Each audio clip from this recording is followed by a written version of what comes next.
Hey guys, welcome back to the channel. This is a story about what if Naruto has ancestors sealed memories, chunin exams. Before I start, please support for more amazing content and do consider subscribing to my channel and share this video with your friends. This is written by HistorianoftheKais and link in the description and support writer. Let's start the video. As the sun slowly set over Konoha, the sounds of crying could be heard coming from an apartment in the Shinobi Orphans Care Complex. These cries were coming from the topmost floor of the complex, which currently only had one occupant on the floor. Because no one else was on the floor, the cry went unheard. Inside the apartment, this lonely soul could be found curled into a ball on his bed sobbing into his pillow. 7-year-old Naruto Uzumaki cried to himself and mumbled out in emotional pain. Why? Why won't anyone play with me? What did I do to deserve not having a mommy and daddy of my own? He continued to sob and said, why do the other orphans get to know who their parents were, and I don't? Most of the other orphans were brutal in their teasing of Naruto, since they all knew who their parents were, even if it was just by their names. Everyone in the complex knew that they all had to have had at least one shinobi parent to be here. Otherwise, they would be at the other orphanage in Konoha. However, all Naruto knew was that his parents were shinobi who died fighting the Kyuubi. He had no names, photos, or mementos of his parents to his name. To the kids at the shinobi orphanage, this meant that Naruto was at the absolute bottom of social totem pole. The orphan kids were generally slightly outcast among the kids at the pre-academy school. However, Naruto was an outcast from the outcasts. Most of the children of civilian parents had been told to avoid Naruto because he was bad news. The fact that Naruto was being avoided was quickly caught on by the other kids like a head cold in a school, and more kids joined in on avoiding Naruto. The other shinobi orphans started to shun Naruto as well, instead of offering him support. After all, he was bad news, which might explain why he had no names for his parents. Growing up as an orphan in an orphanage could never be described as easy or pleasant. There were simply too many children for the caretakers at the orphanage to possibly give every child the comfort, closeness, and attention that a child would receive from a parent. The caretakers ensured that all of the children got good meals, clean clothes, regular baths, expected education, and taught some discipline. But, it was all so institutional and cold with none of the special moments that make childhood so enjoyable and carefree for children with caring parents. Most the orphans bonded with each other as brothers and sisters. Naruto had tried to form such bonds, but he had been relegated to the bottom of the heap before being kicked out of the group by the other orphans. Emotions and desires are powerful things that can drive and motivate people to do things others would think unlikely or even impossible. Some things these drives and goals are beneficial to the desire and to others. Goals and drives can also be dangerous to people, both for the person wanting the goal and to others who can be hurt by it. More often than not, the goals and drives fueled by emotions and desires run a massive spectrum of results between the two extremes. For Naruto, his emotions and desires were unknowingly preparing a mixed blessing for him. As Naruto continued to cry out for friends he never had and parents he never knew, a battle was being fought in his body. This wasn't a battle between the Kyuubi and the seal imprisoning him. The war was between Naruto's body and a power that had been sleeping within his paternal line for generations and was finally ready to be revealed. Naruto's subconscious called to this power, demanding it awaken as it would give Naruto what he desired. Naruto's body fought back as it tried to suppress the power, since it wasn't ready to handle it just yet. A headache came over Naruto, increasing his pain and driving him to more fervently wish for his unknown parents to make it all better. Something finally gave in Naruto, and his chakra started to flare. A second later, the young boy let out a bellowing, blood-curdling scream.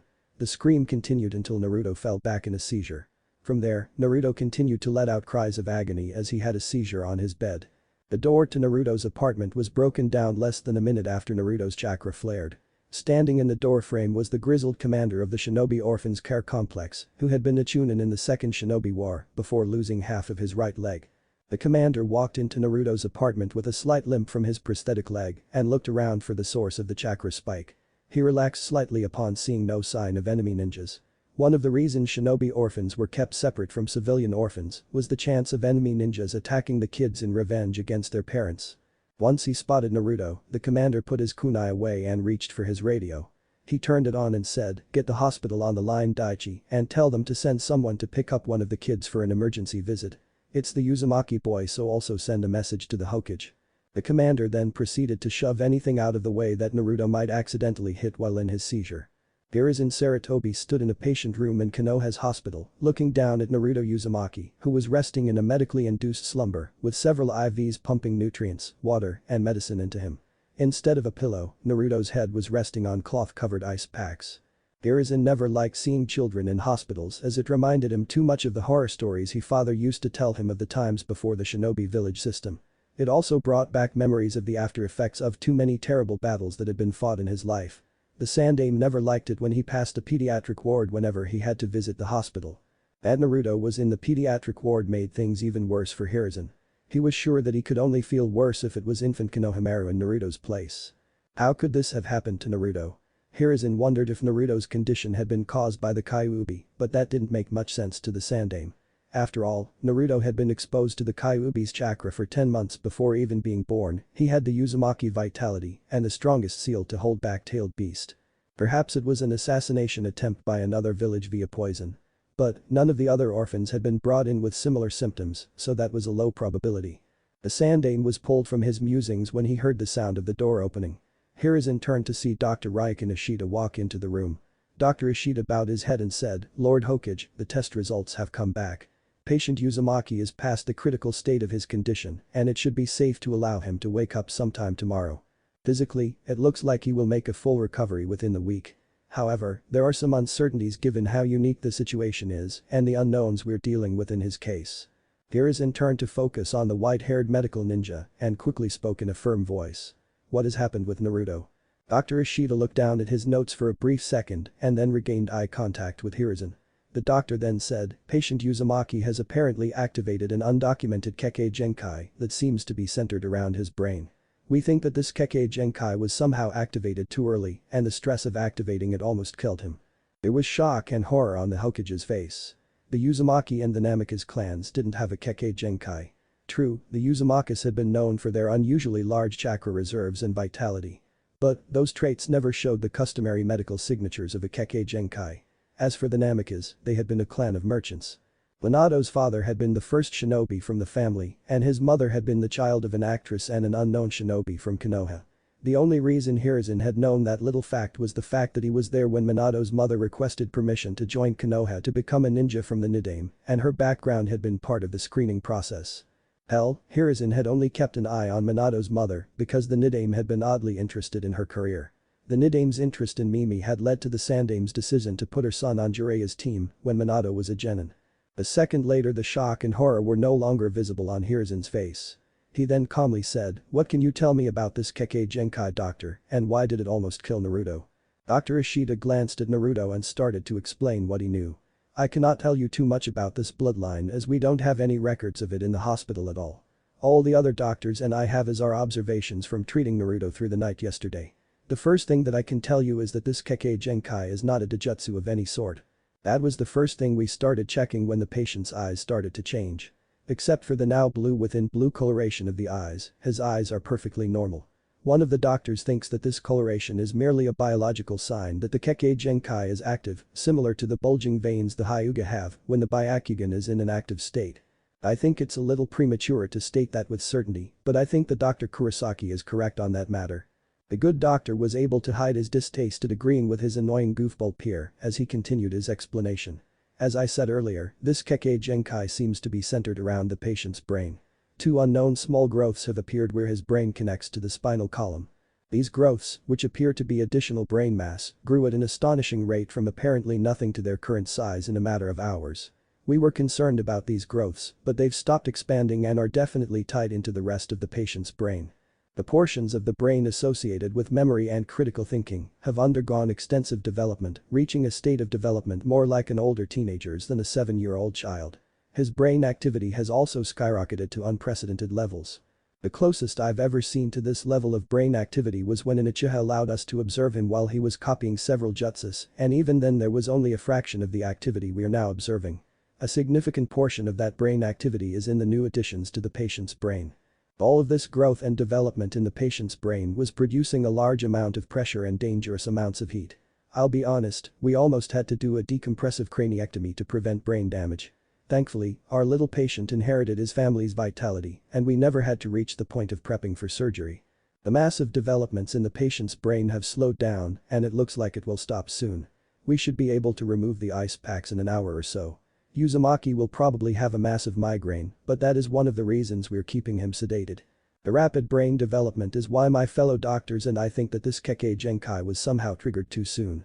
X-rays taken of the patient's skull reveal indentations that perfectly protect these new brain lobes. We think that whatever this bloodline does, it is supposed to activate once the bearer has had the chance to slowly grow these new lobes.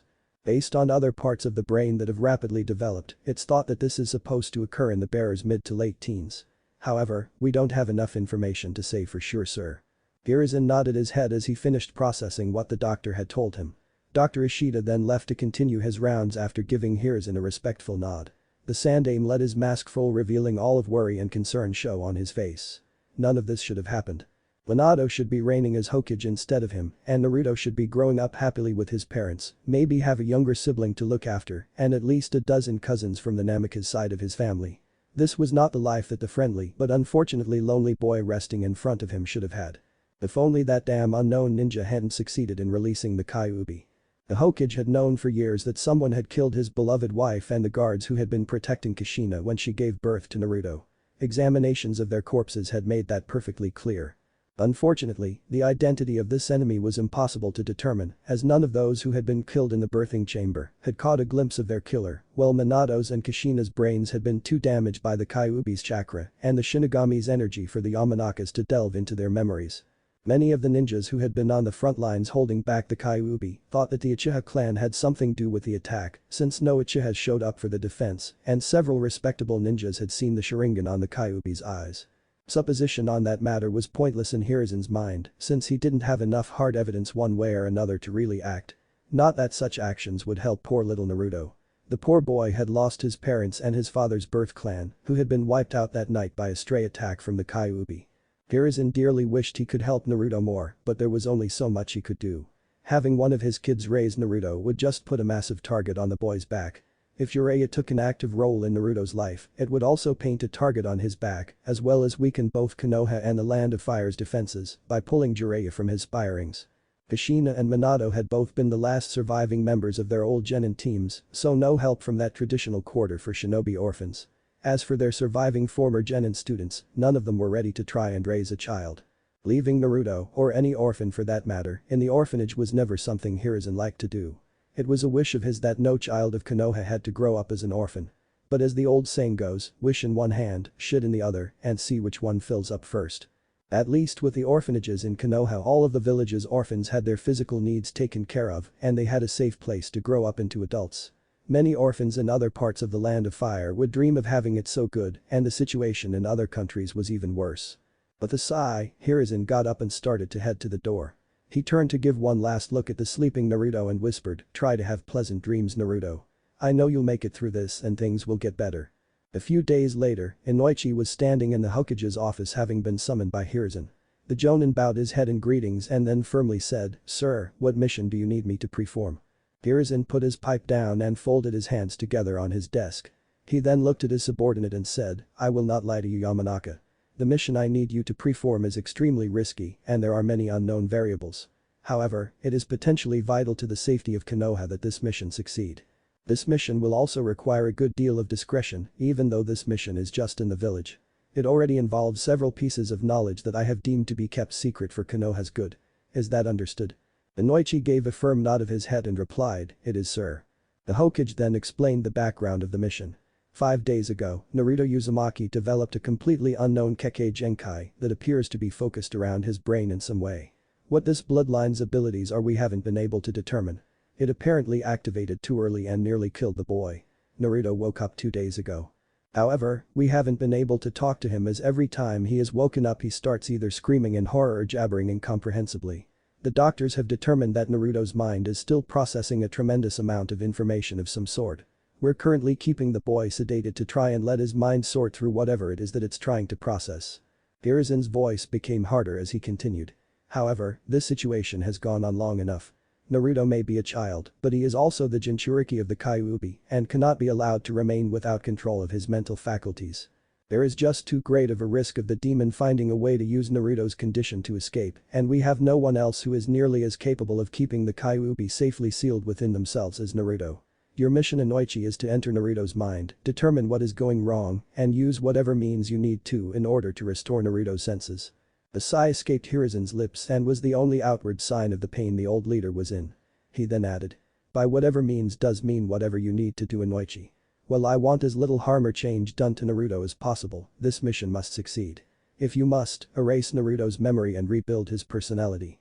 He's a young child and any amnesia you might need to cause can be explained away by his illness. Both men were upset about what lengths this mission might have to go to in order to succeed, and Inoichi's disgust was not nearly as well masked as Hiruzen's. Having to rewrite a person's sense of self was not an easy or a pleasant task. Having to do such a thing to a child made the already vile act especially revolting. However, having an insane Jinchuriki or even having the Kyuubi escape was something too terrible to think about.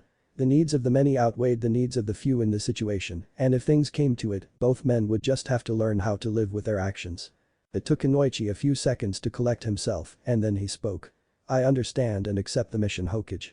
I shall see that the mission is a success, even if I hope I do not need to use every means at my disposal to do so. He then received some paperwork necessary for him to locate Naruto and get into the protected room he was in. Inoichi then bowed again and left the Hokage in his office. The Jonin left the Hokage tower and started to walk towards the part of the hospital Naruto was in. Most of the hospital was in one central and defensible location, but there were several wings that were set up in separate locations for various reasons. The wing Inoichi was heading towards was the isolation and quarantine wing, which was naturally enough the farthest wing of the hospital away from residential or commercial areas of the village. Inoichi could have gotten to the I&Q wing in about 10 minutes if he took to the roofs like many ninjas like to do. However, Inoichi wanted to take a good look at the village and remind himself why he had to defend it if the worst scenario should happen on his mission. A half hour after leaving the Hokage tower, Inoichi arrived at the I&Q wing of the hospital. There was a security guard at the desk who Inoichi had to show the paperwork that allowed him entrance into the wing. Once the guard verified Inoichi's documents, he buzzed for an orderly to show the Jonin around. The orderly soon showed up and led the ninja into the main hallway of the wing. Once inside the hallway, Inoichi spoke, "How is the Uzumaki kid doing?" The orderly replied, "Good as long as he's sedated. He's still screaming or jabbering whenever we let him wake up. However, it seems like both of those slowly lessening in severity, so he might be working through them on his own. Don't quote me on that though, as it's not my field of expertise. Seems a shame for the kid to be in here. Given the boy's unique status, it makes sense from a security point of view to place him here, but we're not set up properly to handle neurological issues." They then stopped at the door to the room Naruto was being kept in, and the orderly unlocked the door so Inoichi could go in. It was a Spartan room with only the bed Naruto was on and a few IV drips that were going into him. The emptiness of the room made Naruto seem so weak and vulnerable. Inoichi felt a tug at his heartstrings as he briefly replaced Naruto's image with that of Ino for a brief second. Inoichi took a second to close his eyes and reminded himself that he could complete his mission by helping Naruto get through whatever was causing him to be in this situation. He then walked to the head of Naruto's bed and placed his hand on the boy's forehead. Inoichi had seen a lot of different things walking in many different people's minds. Everyone's mindscape was different and reflected many things about a person. However, Inoichi had never found himself in a mindscape that was like a hurricane made out of bubbles. The mind walker was nearly swept away by the various jumbled memories that were assaulting him with the full fury of a storm. Each bubble that hit Inoichi proceeded to roll over him as they continued to go where the storm directed them. As the bubbles passed by his face, the Jonin was able to catch glimpses of what was inside the bubbles and was shocked at what he saw. Each bubble was a memory like Inoichi expected, but they weren't Naruto's memories. Inoichi knew that because he recognized a few scenes in the memories from his own childhood. These memories were Minato Namikaze's memories, as impossible as it seemed to the Yamanaka ninja. The shock and surprise of this fact caused Inoichi to lose his proverbial footing, and his mental self was shoved down the wave of memories. The memories from each bubble started to show earlier and earlier moments of Minato's life. Then there were two new waves that seemed to branch off of the wave of Minato's memories. Inoichi was swept into one of the new waves and confronted by someone else's memories. Many of the memory bubbles showed images of Minato, but they were from a different viewpoint and not memories from Minato himself. Most of these memories seemed to be clustered together with a memory of whoever Inoichi was observing holding Minato. Once there were no more memories of Minato, the wave of memories smoothed out, showing things in the smooth, if rushed manner, that Minato's memories had been displayed. A few more glances at the memories revealed that these memories were from Minato's father. The memory front came to an abrupt end with a hazy memory of Naruto's grandfather's birth. Inoichi found himself outside of the memory storm even though it still raged around him. To his proverbial right was a long front of memories that seemed to stretch into the horizon. Based on what he had seen, the Mind Walker was willing to bet those memories came from Minato's mother, and whoever down the line was passing down the Kekkei Genkai that Naruto had activated. To his left was a second front of memories. Fear gripped Inoichi since the vast majority of that front was an angry red color, hinting that they could be the Kyuubi's memories. Several members of his clan had been rendered brain dead from trying to use the clan jutsus on the demon, and Inoichi was in no mood to join them. Using his hard-earned skill, Inoichi willed himself above the storm of memories, making his mental body rise about the storm. Once Inoichi reached the ceiling of the mindscape, he was able to get a complete look at the storm. It was like a hurricane with two fronts wrapping around each other. One front had 7 different spurs coming off of one long front. Based on what Inoichi had seen from the spur he exited, those spurs represented the memories of the parents who didn't carry this Kekkei Genkai. On the other front there was a second that was the same color as the front he had been in, and then there was the massive red spur that dominated that front. Inoichi was willing to bet that the second front came from Kushina and the Kyuubi. Where the two fronts met there seemed to be a small eye forming. The eye of the memory hurricane had to be where Naruto's consciousness was located. The memory bubbles seemed to swirling extremely fast around the center. Inoichi took a second to collect himself and then sent his mental body flying towards the eye of the storm. As soon as Inoichi entered the outer wall of the eye, he wished he hadn't. Kushina and Minato's memories were jumbled together with Naruto's own memories. Furthermore, the memories from the night of the Kyuubi attack were very prominent. There were even a few memories from the Kyuubi itself in the mix of that night, and the hatred radiating from those memories was terrifying. Finally, Inoichi was able to force himself through to the center of the memory storm where Naruto was residing, curled up in a little ball. Inoichi looked around him and all he saw around Naruto were memories of his parents saying their last goodbyes and dying. The Mind Walker grabbed onto Naruto and then focused a great deal of energy into creating a barrier between the memories and the duo in the center of the storm. Naruto slowly stopped crying as he felt the constant assault of memories stop. He then looked up to see Inoichi holding onto him. As Naruto's tears started to dry, he looked at the man with a puffy but confused face. "Who are you? You look very familiar, but older than someone I've seen." A few bubbles. "What is this place? How did we get here?" There was a somewhat haunted look in Naruto's eyes that startled Inoichi. The boy's eyes had aged way too much for a 7-year-old. It was probably a side effect of being assaulted by all of these memories. Inoichi then said, "I'm a Jonin on a mission for the Hokage. He was concerned about the state you were in and asked me to check on your well-being." Naruto looked puzzled and said, "The old man." Suddenly, the memory bubbles around the duo were filled with ones containing memories of Hiruzen. Many showed the Sandaime as an old man, but there was also a fair number showing Hiruzen as a younger man. A couple even showed Hiruzen as a teen or as a little kid. Naruto blinked his eyes and then muttered, "Why did he send you to check on me?" "Wait a minute, the Kyuubi." As soon as Naruto said that, all of the memory bubbles shifted to show the Kyuubi. Several of these bubbles were angry red and projected nearly overwhelming feelings of hate. Naruto started to shiver under the onslaught of the Kyuubi's memories, and Inoichi wasn't far behind him on that score. Inoichi grabbed onto Naruto and held the boy tightly. He then firmly said, "Focus, Naruto, focus. You can change the memories we're seeing. Think about your parents, focus on how they felt when they found out you were coming."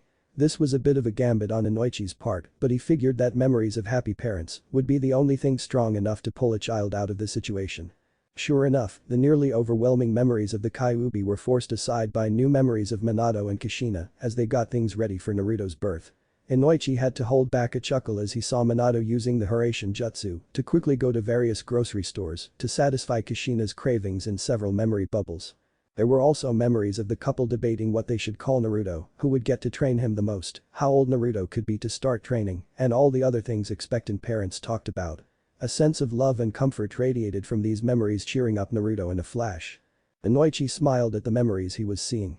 However, he didn't smile for long as he saw that the bubbles were starting to get closer to the duo.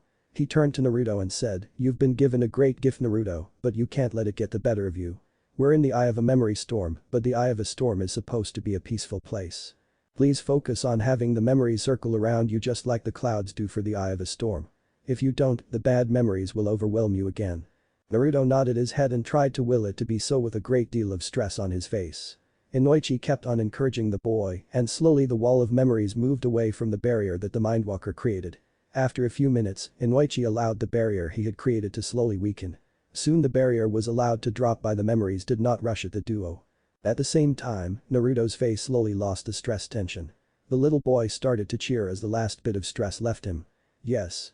Did you see that, Mr. Jonin? I got those memories to leave us alone." Inoichi nodded his head and replied, "I see that, Naruto."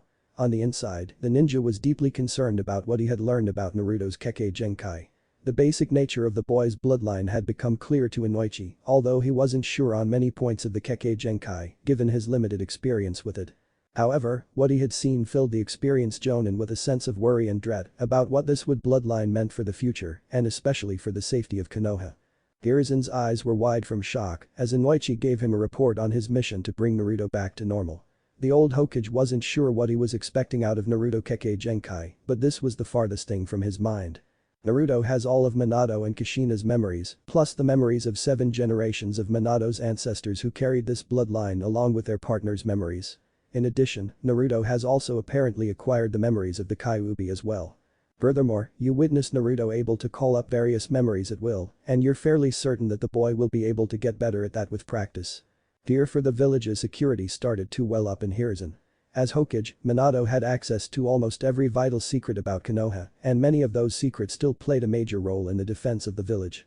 Kushina also had access to many things when she was alive and had through knowledge of the village's barrier seals and early warning systems. While much older, Mimi Namikaze's and her husband Kigo Namikaze's memories would also provide a wealth of still useful information on Konoha ninjas. Finally, there was Mimi's unknown father who Hiruzen was willing to bet had to be a ninja of some importance for the Nidaime to take an interest in her career. Quite frankly, Naruto's bloodline was an information security nightmare. In addition to everything that Naruto's ancestors knew, there was also the future concern over the knowledge and secrets Naruto would gain on his own as a shinobi. While the Land of Fire was very relaxed when it came to people choosing their careers, Naruto's future had been locked in on the day he was born. The known Jinchuriki didn't have any other options to earn a livelihood besides being a ninja or maybe joining the regular army. Very few civilians would be willing to consider hiring a Jinchuriki as an accountant or as a cook. Even if Naruto could somehow get a civilian job, he would almost certainly be killed by an enemy nation looking to add the Kyuubi to their arsenal. The only way for Naruto to avoid that fate was to have the training and weapons he would only be allowed access to as a registered ninja. Not really fair to the boy, but then no one intelligent ever said life was fair. Inoichi nodded his head to confirm the Hokage's statement. That is correct, sir. Naruto doesn't seem to be able to access these memories consciously yet while awake. In my talk with the boy after he woke up he felt like he knew those memories existed, but he couldn't really recall the vast majority of them. He was able to remember a few of the memories he summoned while I was with him in his mind, but those were just ordinary home activities of his parents. I will say this though, the exposure to the various memories and the changes in Naruto's brain seemed to have matured his personality a lot. Experience aside, Naruto talked more like a newly graduated genin than a 7-year-old kid. Thanks to his bloodline, Naruto is now aware of his parents' identity and his status as the Kyuubi Jinchuriki. Before leaving I made sure to impress upon Naruto the need to keep these facts and any other bits of information he might learn from his Kekkei Genkai secret. However, I don't think that such reinforcement was necessary. Naruto knows that his parents' death and the attack on Konoha were caused by a secret being leaked somehow. He is painfully aware of the necessity to keep certain things quiet. Hiruzen jotted down a few notes on a blank piece of paper and gave Inoichi a polite nod of the head. Congratulations on successfully passing a potentially very dangerous mission, Jonin Yamanaka. You also have my personal thanks for not having to go to such measures on your mission, as was considered potentially necessary for the safety of the village. I will have your pay form filled out in a moment. However, given the information you've brought to me I will be assigning you to a somewhat regular mission involving Naruto. The boy will need to learn how to use his Kekkei Genkai, and without someone who possesses this Kekkei Genkai to help him your clan seems the best suited to help his training. For security purposes, I want only you to help in this training. This mission will also have 2 separate additional objectives. The first objective will be to find out who this Kekkei Genkai originated with by determining everyone whose memories Naruto bears. The second objective is to gather information on the night of the Kyuubi attack. These additional objectives are to be completed as soon as possible, but not at the detriment of Naruto's ability to control his Kekkei Genkai. This mission will start next week unless Naruto needs more help controlling his abilities sooner. Inoichi nodded his head and said, "Understood, Lord Hokage." He then accepted the pay form that Hiruzen quickly filled out for him and left the Sandaime alone in his office. As soon as the Sandaime was along, he pulled out his pipe and had a few comforting puffs before he mulled over Naruto's situation. How was he to minimize the threat that his Kekkei Genkai represented to the village and the Land of Fire, while also using it to maximum effect? Briefly, Hiruzen thought about his former rival to be Hokage and what that traitor might have done. Danzo would no doubt have killed Naruto to prevent the possible security leak, never stopping to consider how useful the Kekkei Genkai was or the disastrous effects Naruto's death would have. That fool had always been too short-term in his thinking in addition to being power-hungry. Danzo had been very useful though when it came to planning out a mission or handling black ops. Not that those abilities had saved Danzo when he tried to undermine both Hiruzen and the Fire Daimyo by setting up his own independent group of ninjas. Danzo, and every No operative unwilling to swear allegiance to their proper lords, had been executed decades ago. One thing was certain to Hiruzen as he smoked his pipe and considered how to best utilize Naruto's Kekkei Genkai. Several new laws would have to be made specifically for Naruto and anyone else wielding this currently unnamed Kekkei Genkai. The first rule Hiruzen could think of off the top of his head was that Naruto and his descendants would have to be forbidden to marry anyone who was not a citizen of Konoha or the Land of Fire. Come to think of it, Naruto and his descendants should also be barred from visiting any bordello other than the one inside Konoha. Harsh, but it would only take one time for an enemy Kunoichi betting Naruto or his descendants while using a conception jutsu, and then Konoha's enemies would have the intelligence windfall of the century.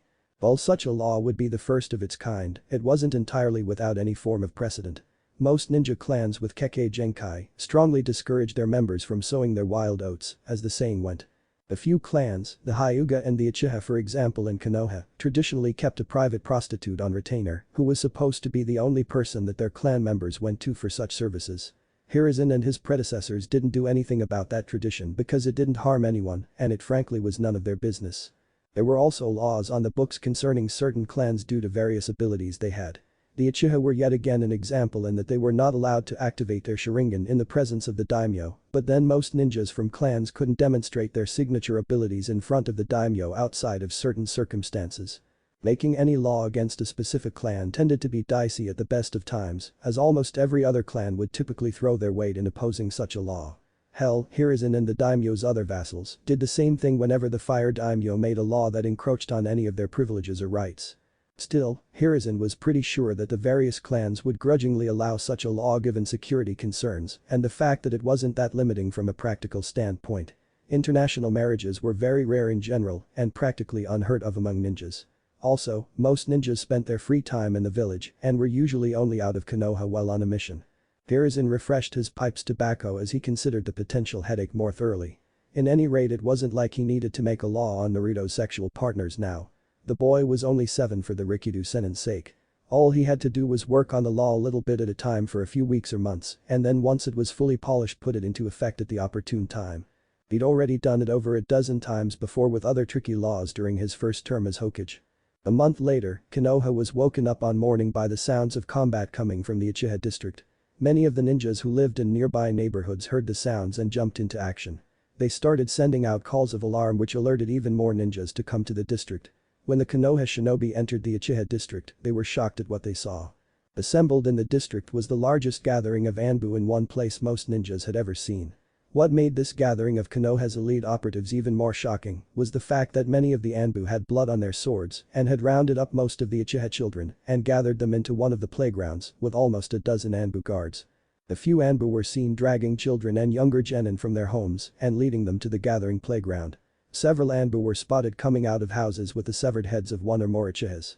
These heads were placed at an obviously predetermined spot well away from the children, where the Hokage was standing in battle armor with a list checking something off as he looked at the heads. When Hiruzen saw many of the heads, especially those belonging to teenagers and young adults, he seemed to slump for a split second and write the person's name onto the list. One of the Anbu noted the growing crowd of shocked ninjas and leaned over to mention it to the Hokage.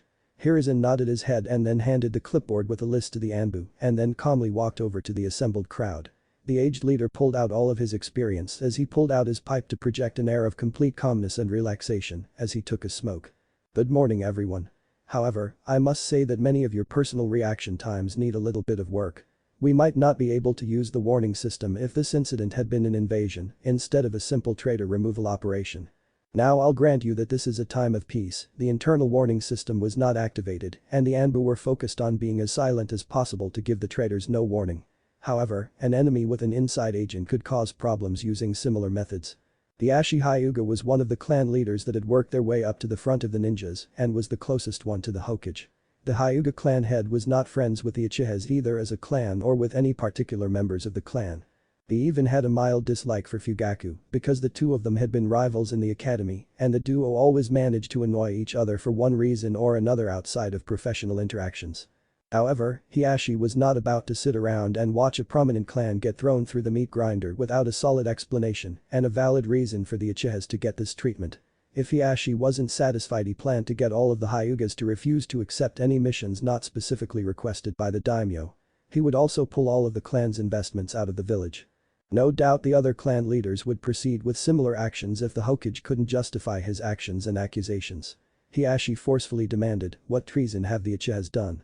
No punches were pulled when Hiruzen dropped the mother of all explosive notes. Recent evidence has come to light and been verified that proves that the Uchiha were behind the Kyuubi attack on Konoha 7 years ago. Gasps of shock and horror came from the assembled shinobis. Hiruzen calmly continued as he had gotten over his shock days ago.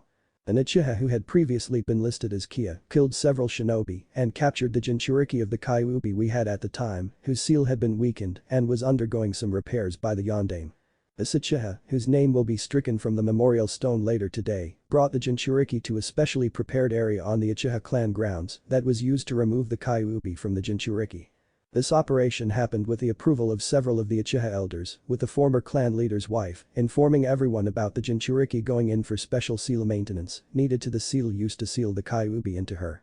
Furthermore, the elders of the Uchiha advised everyone in their clan to hide from the attack to conserve the clan's strength. Their plans for the immediate aftermath of the attack are currently unknown, as Yondaime was able to take care of the Kyuubi before too much damage was done. However, further investigations into the Uchihas have revealed that the entire Uchiha leadership has been planning a coup and has been building up support among the Uchiha ninjas for a civil war.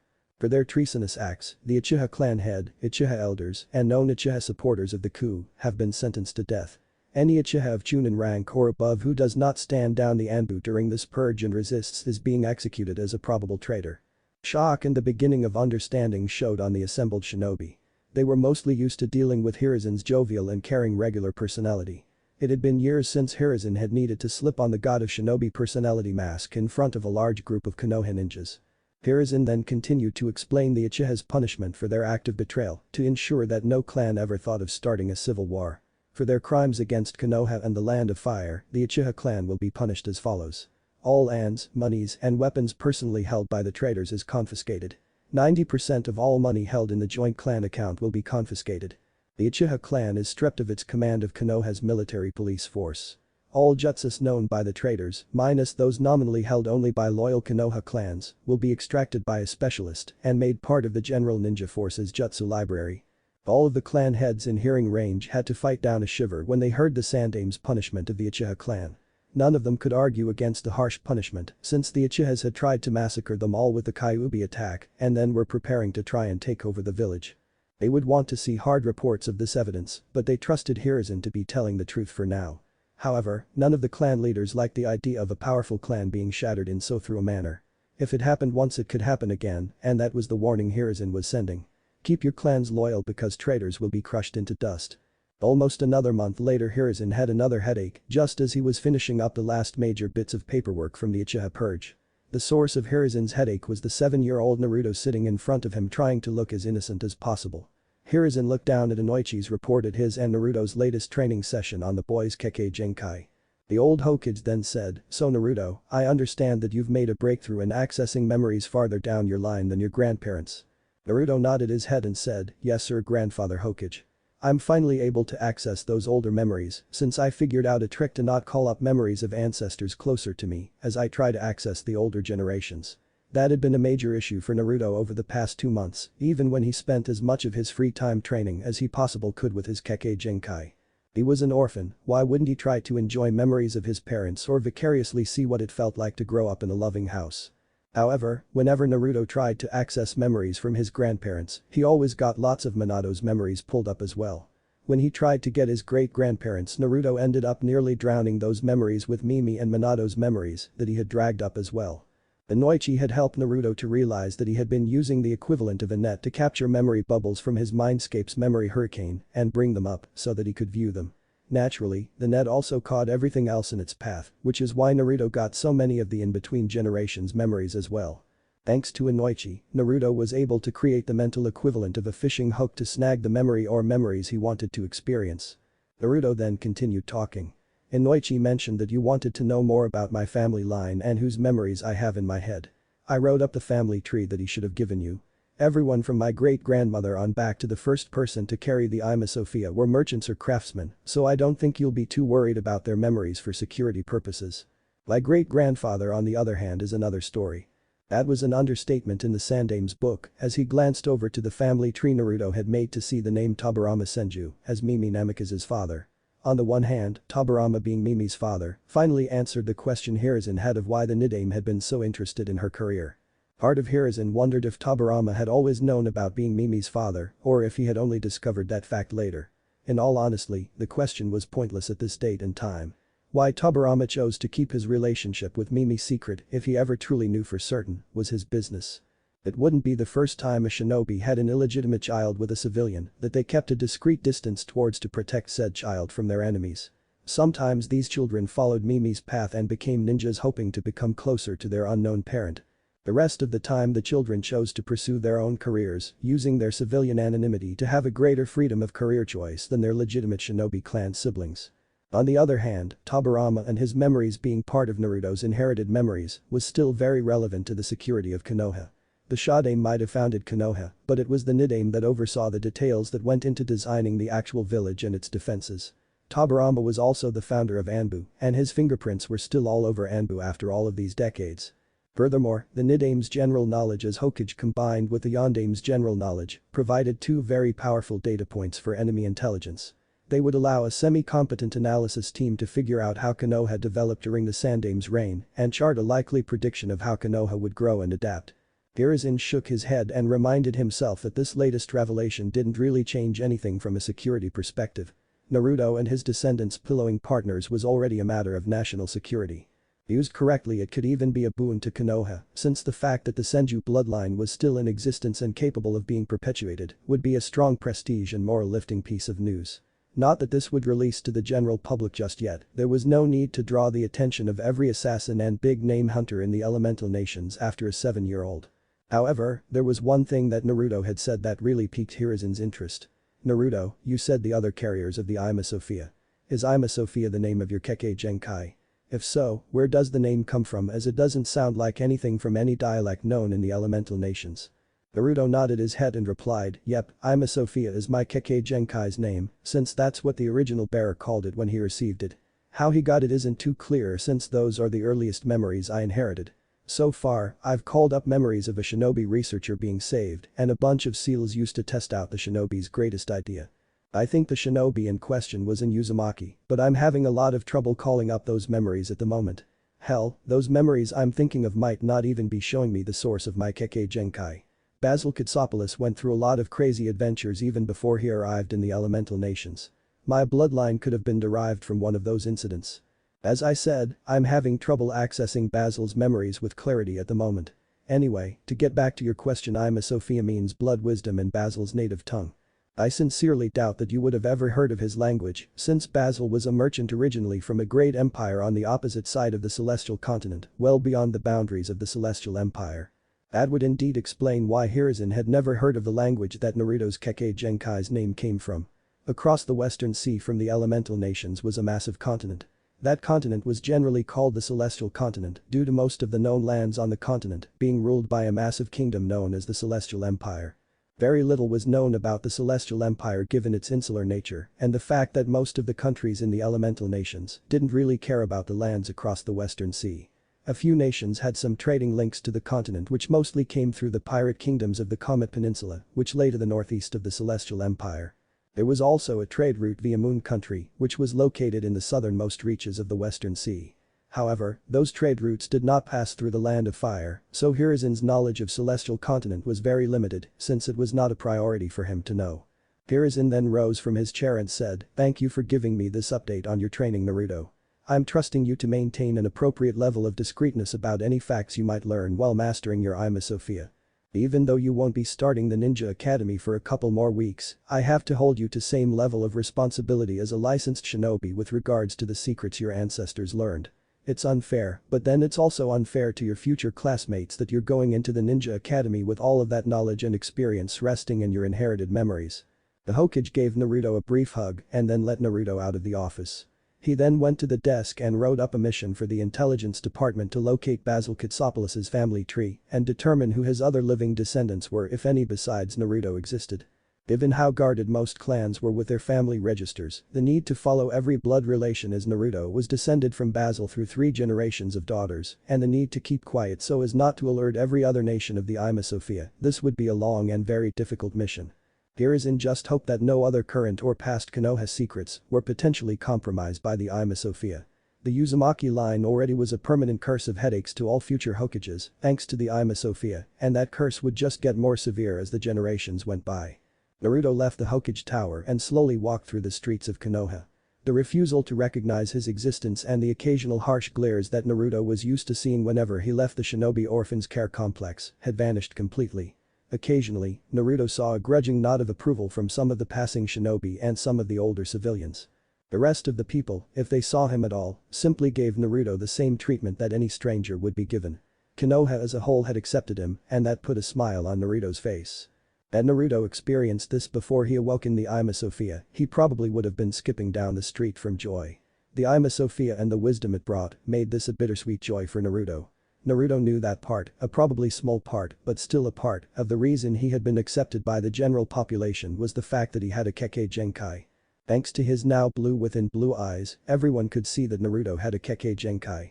In the shinobi world, Kekkei Genkai were a big advertising advantage to draw in clients besides the daimyo, along with renowned shinobi and famous clans.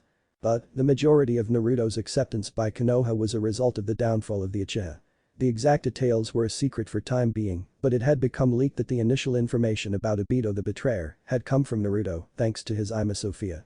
Almost everyone in the village was in the dark about what exactly his Kekkei Genkai did. It was known inside the village that Naruto's bloodline abilities involved the preservation and recall of memories somehow. Hiruzen had also helped Naruto by allowing it to become known that Naruto's parents had been 2 very powerful and very close ninjas to the Yondaime. Furthermore, the Hokage had also allowed it to become known that Naruto's parents had volunteered him for his status as a Jinchuriki and that they had died from wounds suffered to ensure that the sealing was a success. Those who knew the truth about Kushina and Minato enjoyed Hiruzen's subtle play on the truth. Everything was true, but said in such a way to hide the truth. The true story that became commonly accepted by the village was one that Hiruzen had hoped for when he seized the opportunity to help Naruto out during the Uchiha Purge fallout. To the average civilian, Naruto Uzumaki was obviously the son of 2 unknown Anbis who had been Minato's guards and troubleshooters. The boy's parents had died in the line of duty during the Kyuubi attack. It also became commonly known that Naruto's parents had told their just-born child the truth of the attack, knowing that their Kekkei Genkai would ensure that Naruto would one day be able to pass along the truth to everyone else. The best part of this story was that no one who knew the truth had needed to steer the crowd to this final story. It had been concocted whole cloth the civilians themselves based on what had and hadn't been told to them. The sound of a vegetable flying through the air pulled Naruto out of his thoughts as he rounded a corner. Naruto watched in surprise and a bit of shock as one merchant threw some of his rotten produce at the foot of a black-haired kid roughly Naruto's age. The merchant growled out, "Get out of here you traitors spawn. We don't need your kind to try a 3rd time to wreck the village. This is a marketplace for loyal customers only." Naruto watched in silent surprise as the kid's eyes seemed to get misty from unshed tears, and then he turned and started running away. The Uchiha crest was clearly displayed on the back of the kid's shirt, and it seemed to be a magnet for all the eyes of the surrounding citizens pulling their loathing to the surface. All of the simmering hate and anger that the general population had directed at Naruto had transferred to the Uchiha clan with massive amounts of penalties and interest. The Kyuubi's attack hadn't been a random act of mindless violence as many had thought. It had been an act of betrayal and a series of betrayals by a group that had been loved and respected by the civilian population. That made the Uchiha's crimes all the worse and unforgivable to most of Konoha. A sick feeling overcame Naruto when he saw everyone's reactions to the young Uchiha, as he could easily imagine himself in the boy's position. What made the situation even worse for Naruto was that a small part of him felt vindictive pleasure at the Uchiha's plight, and that fact made him ill. Naruto didn't want to paint the remaining Uchihas with the same brush as the traitors that had been killed. They were innocent of any wrongdoing. It was wrong when the villagers treated him badly because of the Kyuubi, and it was wrong now with how they were treating the Uchihas. Doing that would just make him a damn hypocrite. Despite how much Naruto wanted to not feel that pleasure, it wouldn't go away even as he balled his fist so tightly his fingernails started to draw blood. All Kekkei Genkais have a downside to them, even if they were usually kept hidden for good reasons. The Ima Sophia's downside was also its strength of remembering. Naruto remembered his mother's close friendship with Mikoto Uchiha. Makoto had even named Kushina as Itachi's godmother. Yet, it had been Makoto who had sold Kushina out to be killed by Obito the night Naruto was born. Speaking of the betrayer, Minato had been the one to be there for Obito throughout his career as a shinobi of Konoha. Minato had believed in Obito and his possibilities for the future, even when the boy's own parents wrote off his potential as a ninja. All that trust and support had been repaid by Obito killing Minato's wife, threatening to kill his only child, and trying to destroy Minato's home. Thanks to Ima Sophia, Naruto felt each betrayal as fresh and as personally as his parents had. Feeling two close betrayals from different members of the same clan, and knowing that those betrayals resulted in him being alone as an orphan, really soured Naruto's opinion of the Uchihas. Then there was great-grandfather Tobirama's memories of the Uchihas that Naruto was starting to deal with that only dropped his opinion of the clan lower. Naruto closed his eyes and took several steady breaths. As Inoichi had taught him, Naruto repeated to himself over and over again in his mind that his ancestors' memories were his to use and that they did not control him. He was not his ancestors and he had his own life to live. They were not to live a second time through him. It took Naruto several minutes, but he was able to use the pain and the mantra to crush the pleasure born from his inherited memories. Naruto and the other orphans from the Shinobi Orphans Care Complex were led by the complex's commander in a straight line down the streets of Konoha to the Ninja Academy, as was customary for the start of the Ninja Academy's school year. Since this was Naruto's first year at the academy, he and his age bracket were at the front of the line behind the commander so that the older students could keep an eye on the newbies. Everyone in the line had the same style backpack loaded with their textbooks for the year and a supply of kunai and shuriken. These packs had been checked the night before by the kids under the watchful eye of the commander to ensure everything was in order. Farther down the line with the older students, the backpacks had a bit of variety in them based on which elective course the student was taking. As the group turned a corner, it was joined by a larger and less disciplined group of orphans. These children were from the civilian orphanage that had elected to go into the ninja program instead of one of the trade schools. Naruto knew, thanks to Ima Sophia, that roughly a sixth of the civilian orphans would drop out of the program in a few months to go to various trade schools. It was a sad thought, but statistically much better than the children from living civilian families, of whom half were expected to drop out in the same time frame. Conventional wisdom held that anyone who could last the first 2 years in the academy would be in the military for their career. Those who weren't able to make it as shinobi generally joined the regular military forces of the Land of Fire as ashigaru. Given their earlier training in chakra usage and military tactics, the dropouts who became ashigaru were well positioned to easily advance in rank among the ashigaru and had a higher chance of being elevated to the ranks of the samurai. The composite orphan group soon reached the ninja academy, where it seemed like a third of the village was trying to gather at once. Parents and older siblings were leading ninja hopefuls to their first day of school. Older students were gathering and sharing stories about what they had been up to on the short summer vacation. Off to the side were parents who had already dropped off their children and had found an old classmate that they needed to catch up with. Sprinkled throughout the crowd were the academy instructors' almost futility trying to bring some sort of order to the chaos. This almost carnival-like atmosphere always happened on the first day of the ninja academy, and Naruto could testify to that thanks to his Kekkei Genkai. Navigating that crowd might as well have been a preliminary screening test for ninja hopefuls, given how difficult it was to do. Somehow, Naruto and the others were able to make their way to the Ninja Academy doors and entered the building. The commander led both groups of orphans to message board where they were able to see which rooms were posted as their home rooms. He then left Naruto and his fellow orphans alone, knowing that they could get themselves to their classrooms. It took Naruto a second to find his name and then he headed off towards classroom. Unlike the other new students, Naruto didn't look around trying to make sure he was following the signs to the various classrooms correctly. A quick glance every now and then confirmed that the academy hadn't undergone any major renovations since Minato and Kushina had picked up their genin squads. Naruto was thus able to effortlessly navigate the academy and be the first student to reach his classroom. He quickly confirmed this by double-checking the list of students posted on the classroom door. The young student then entered the classroom and took a seat towards the back that would let him easily pay attention to the lesson without being the center of the teacher's attention. The young student sat in his chair at his selected desk and closed his eyes to fully activate his Ima Sophia. Naruto instantly felt himself enter his mindscape, effortlessly floating in the eye of the memory storm. Thanks to Inoichi's training, Naruto knew he had a 61-time ratio when using his Ima Sophia to access memories. That is, for every minute in here only a second would pass in the real world. Naruto then spent the next 2 hours in his mindscape trying to access his own memories. His Kekkei Genkai was recording his memories for future generations, so it made logical sense to Naruto that he should be able to access those memories as well. It would be a very good training tool for him to be able to review any mistakes he made to correct them in the future. Naruto wasn't able to call up the memories, but he felt a small tug as he tried to summon the memory bubble containing last night's dinner. That tug reassured Naruto that it would be possible for him to recall his own personal memories, along with ancestors' memories. Why his own memory was harder to access didn't make any sense to the young student. Maybe it had something to do with his bloodline recording his memories. After all, his ancestors' memories were already recorded and they were much easier for Naruto access no matter the generations. It could be due to something else entirely. As the first known person to actively use the Ima Sophia, Naruto was figuring his bloodline out as he went. For a brief moment, Naruto left his mindscape to double-check the time in the real world. Once Naruto had confirmed the remaining time, he returned to his mindscape. Naruto then sent out his mental hooks to call up his parents' memories of school. Part of Naruto was surprised that he snagged several memories as quickly as he expected, that his hooks would have to travel deeper in his parents' memories to reach their academy days. Curiosity got the better of the young boy and he pulled those memories up so that they could be played. As soon as the first memory started to play, Naruto wished he could forget or better yet erase certain memories.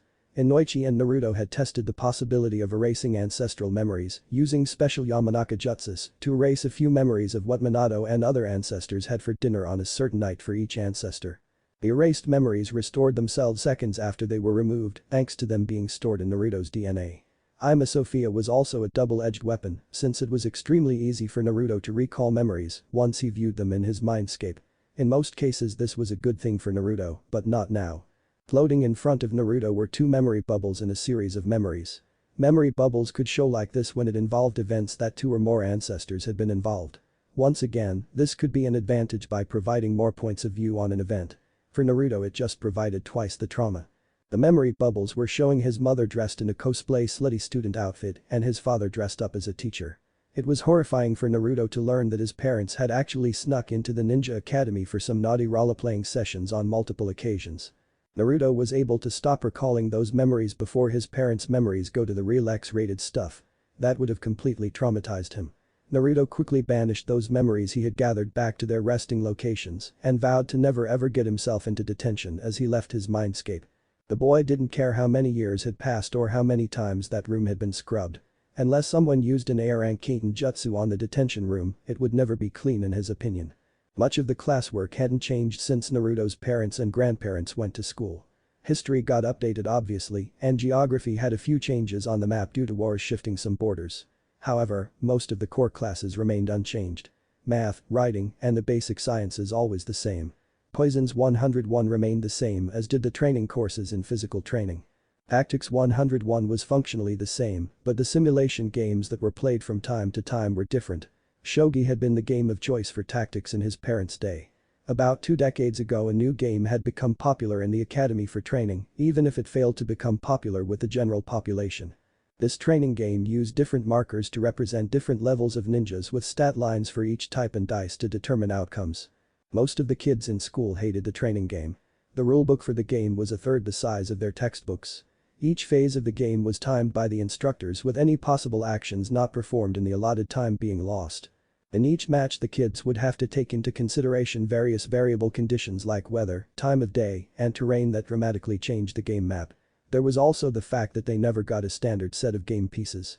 Sometimes the instructors would give the students resource points to pick their forces with different pieces having different value, and on other times they would assign certain armies act out a scenario. Added onto this was the dice rolls, which added a great deal of unpredictability in how things could go. Generally, higher ranked pieces had better results on dice rolls, but that wasn't always the case. A noted example of that was when one of Naruto's Genin squads wiped out 4 of Shikamaru's Jonin squads in a mission because of some lucky dice rolls. Unlike most students, Naruto loved the game in Tactics 101. It had been a bit difficult for him to learn all of the rules, but it was far better than Shogi ever was for teaching applicable tactics for combat. Thanks to Ima Sophia, Naruto knew that war was not something clean with plenty of time to think things over or filled with any certainties whatsoever. If you can't think fast or react to unexpected actions, you and your team were dead. Leaders often had to pick to their teammates from a limited pool of available ninjas. If they picked their teams poorly, then the mission would fail and they would likely die.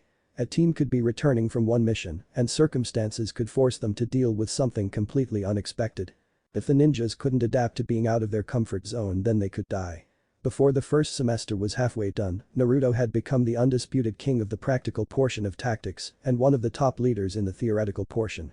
Tactics 101 wasn't the only course Naruto shined in. The young student did very well in all of the practical courses involving physical activity. He was a naturally energetic and active kid with a great deal of determination. The physical fitness trainers couldn't ask for a better student at his age group. Often, Naruto was #1 student in those classes, and if not, then he was at least in the top 5. In the more academic courses, Naruto had to put more effort into keeping up his grades since they didn't interest him as much. However, Naruto's determination, terror at the thought of ending up in detention, and Ima Sophia helped him to mostly stay in the top 10 for those classes. In addition to his classes, Naruto was also enjoying the opportunity to socialize with his fellow students. The shinobi orphans re-accepted Naruto as one of them again once the generally accepted story of Naruto's background became known to them. It made sense that Naruto wasn't told who his parents were, since as ninjas close to and trusted by the Yondaime, they had probably made a lot of enemies. The fact that Naruto had been trusted by his parents to pass vital information back to the current Hokage also won the boy massive amounts of points from his fellow orphans, since that meant he had basically done a ninja mission before even becoming a ninja. The orphans from the civilian orphanage who were at the academy seemed to have a natural difference to the shinobi orphans who, due to school districts, they had never interacted with before. One or two of the shinobi orphans tried to lord it up over the civilian orphans, but Naruto and the others quickly put those kids back in their place. Naruto's friendly and helpful personality quickly won him more friends among the civilian orphans. The young boy didn't have any real friends outside of the orphans, but he did have a lot of friendly acquaintances. Most of the civilian students had stopped considering Naruto to be bad news since their parents stopped calling him that. The few who didn't had been part of the group that had quit the academy early on, given the rigors of the classwork. Most of the civilian kids didn't really think about their parents' earlier attitudes towards Naruto, and those that did simply assumed that their parents had considered Naruto to be unlucky since he had been born on the Kyuubi attack. Most the shinobi children didn't have a big preconceived idea about Naruto before they met him. The ones that did meet Naruto in between classes, though he was a friendly enough guy. However, the shinobi children already had their circles of friends from play dates and generally were focused on passing the academy. There was one group in the academy that absolutely hated Naruto, and that was the remains of the Uchiha clan. Currently, there were only 3 Uchihas attending the academy, and only Sasuke Uchiha was in Naruto's year. All of the Uchihas in the academy hated Naruto with a passion, blaming him for their clan's fall from grace. The actions of Obito the Betrayer, their clan leadership or their parents didn't register to the kids. What mattered to the older students was the fact that they used to be the most respected students in the school, and now they were considered lower than dogshit, with all of their former friends and hangers-on despising them. Sasuke hated Naruto because in the Uchiha purge he had lost his parents, his house, almost all his things, most of the remaining clan wouldn't talk to him, and he was now forced to live in cramped apartment with Itachi in a bad neighborhood. Naruto had tried once to work past his own dislike for the clan and befriend the Uchihas at lunch on the first week of school. He had walked over to the table that the 3 Uchihas had been exiled to by the other students and asked if he could sit down. One of the older Uchihas had pulled out a kunai to threaten Naruto. Several of the other students sitting nearby saw the kunai being drawn and everything went downhill from there. The general ninja brawl that occurred as a result frightened away 10 students from the program because of the kunais and shurikens that had been thrown everywhere.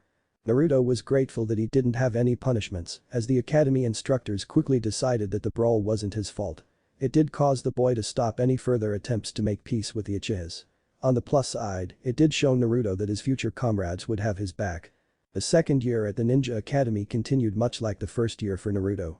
This was the year that the academy introduced chakra exercises into the coursework. Chakra wasn't taught outside of academic studies in the first year for safety concerns. Chakra did use one's own life force after all, and the academy instructors wanted to ensure that all of the students had an adequate surplus of chakra so that the students could safely manipulate their chakra. In this class, the shinobi children had an edge over the children with a civilian background. The reason for this difference was twofold. First, before being born, a child's chakra network is shaped and nurtured by the mother's chakra. Even a weak kunoichi's chakra reserves were far stronger than a civilian's reserves, meaning more chakra could go into developing and strengthening of an unborn child's chakra network.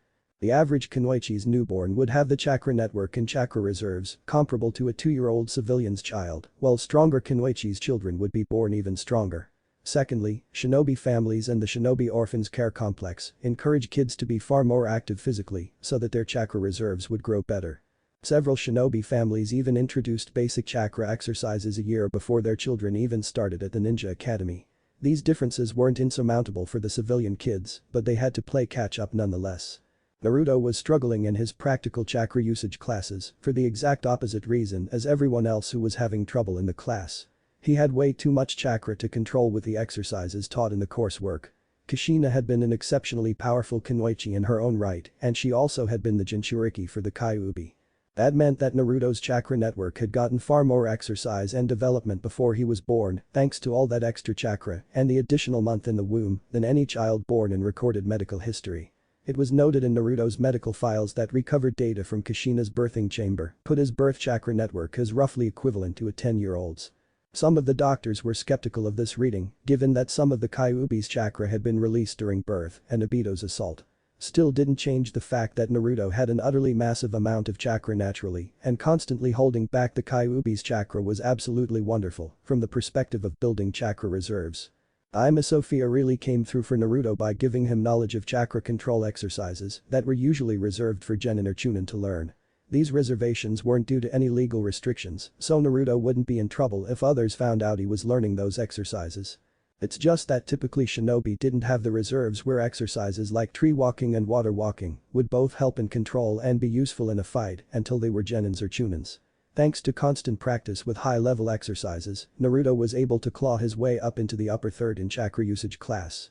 Chakra usage was still Naruto's worst subject for the year, and he utterly flunked the regular Bunshin Jutsu. It was only towards the end of year that Naruto got the Bunshin Jutsu, and even then he really didn't get it. He used Ima Sophia to learn the Kage Bunshin Jutsu that his great-grandfather invented and disguised the jutsu use in class. Fudging the hand seal to hide the Kage Bunshins as regular Bunshins wasted a lot of chakra. This chakra loss from incorrect hand seal was why correct hand seals were drilled into all students at the academy. Because of his massive chakra reserves, Naruto was able to create 4 Kage Bunshin with the massive chakra penalties from incorrect hand seals without being negatively affected in class. The introduction of practical chakra usage caused a fair number of students to drop out of the academy. Mostly the students who dropped out at that point were the ones who had been struggling to complete the physical training courses since they had the smallest reserves. However, the big dropout for second-year students didn't happen until near the midterms. That was when the hidden desensitization course happened. This course was to help the students get more used to the future possibility of killing by taking them in small groups to the various ranches that existed outside the village proper but still within Konoha's hand. The students had been told it was a 2-week-long workshop to teach them the basics about fitting in for long-term infiltration missions, and that was part of the workshop's goals.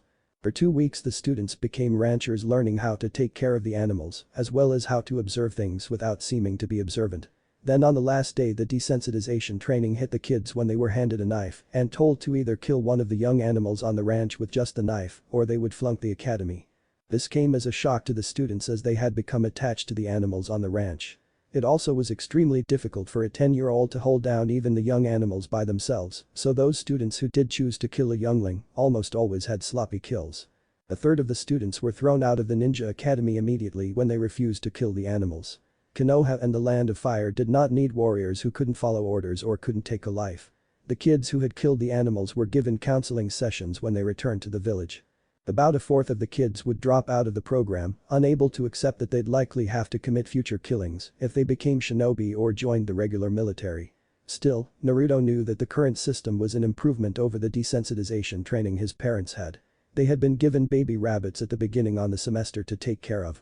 Then on midterms when the bunnies had been brought in to rate how well the kids had taken care of their rabbits, the kids were ordered to snap the animals' necks.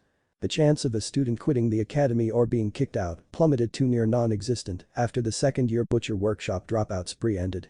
The second-year students going into the second semester were about a fourth as numerous as they had been on the first day of their first year of the academy. Such rates were about average for the Ninja Academy, where it was expected that only 20 to 30% of the starting student body would graduate from the institution. By this point the instructors had weeded away those with only a casual interest in being a ninja, those who couldn't handle the basic training, and those who were completely unsuited for the shinobi lifestyle. What they had left was a student body suited for the military. The question of whether the students would go on to become shinobi or have to settle as being ashigaru still needed to be answered. Third year introduced some specialization for the future ninjas. The academy hours were increased at this year level to open up time for more classes. Everyone was required to take at least one class and allowed to take 2 different classes. Those students who had consistently maintained a high grade point average were allowed to take a third class if they could keep up their grades. For those students with average and low grades or the better students who decided against a third class, the time blocked off for the second or third class became a study hall period. Naruto was doing well enough academically that he got the option to have 3 extra classes. After looking at the optional classes, he decided to go with taking the Fuinjutsu, Kinjutsu, and Advanced Stealth. Naruto chose the first 2 classes because they were challenging courses, especially the Fuinjutsu class, with usually the fewest applications. Taking those classes would also let Naruto practice some skills he could learn with the Ima Sophia without having to reveal that aspect of his Kekkei Genkai. Advanced Stealth was chosen because it was always a good thing to be able to get the drop on one's enemies. Advanced Tracking had been a close choice in place of Advanced Stealth. Being able to find one's enemies was just as important as avoiding them finding you. Naruto had thought long and hard, but in the end the stealth course offered more advantage for Naruto. It was difficult to get more than an average grade in the Advanced Tracking class if one didn't have a Kekkei Genkai or access to jutsu suited for recon. Naruto could make better use of the Advanced Stealth courses.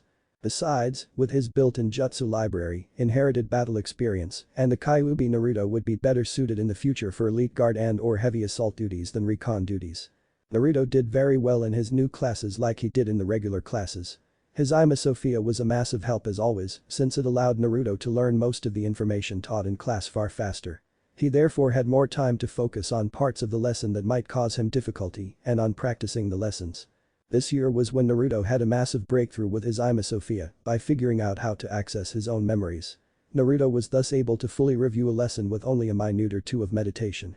Furthermore, Naruto found that his Kekkei Genkai preserved parts of events he didn't previously consciously remember. Details he didn't think about, like what his fellow students were wearing in a lecture, were preserved because his eyes saw it.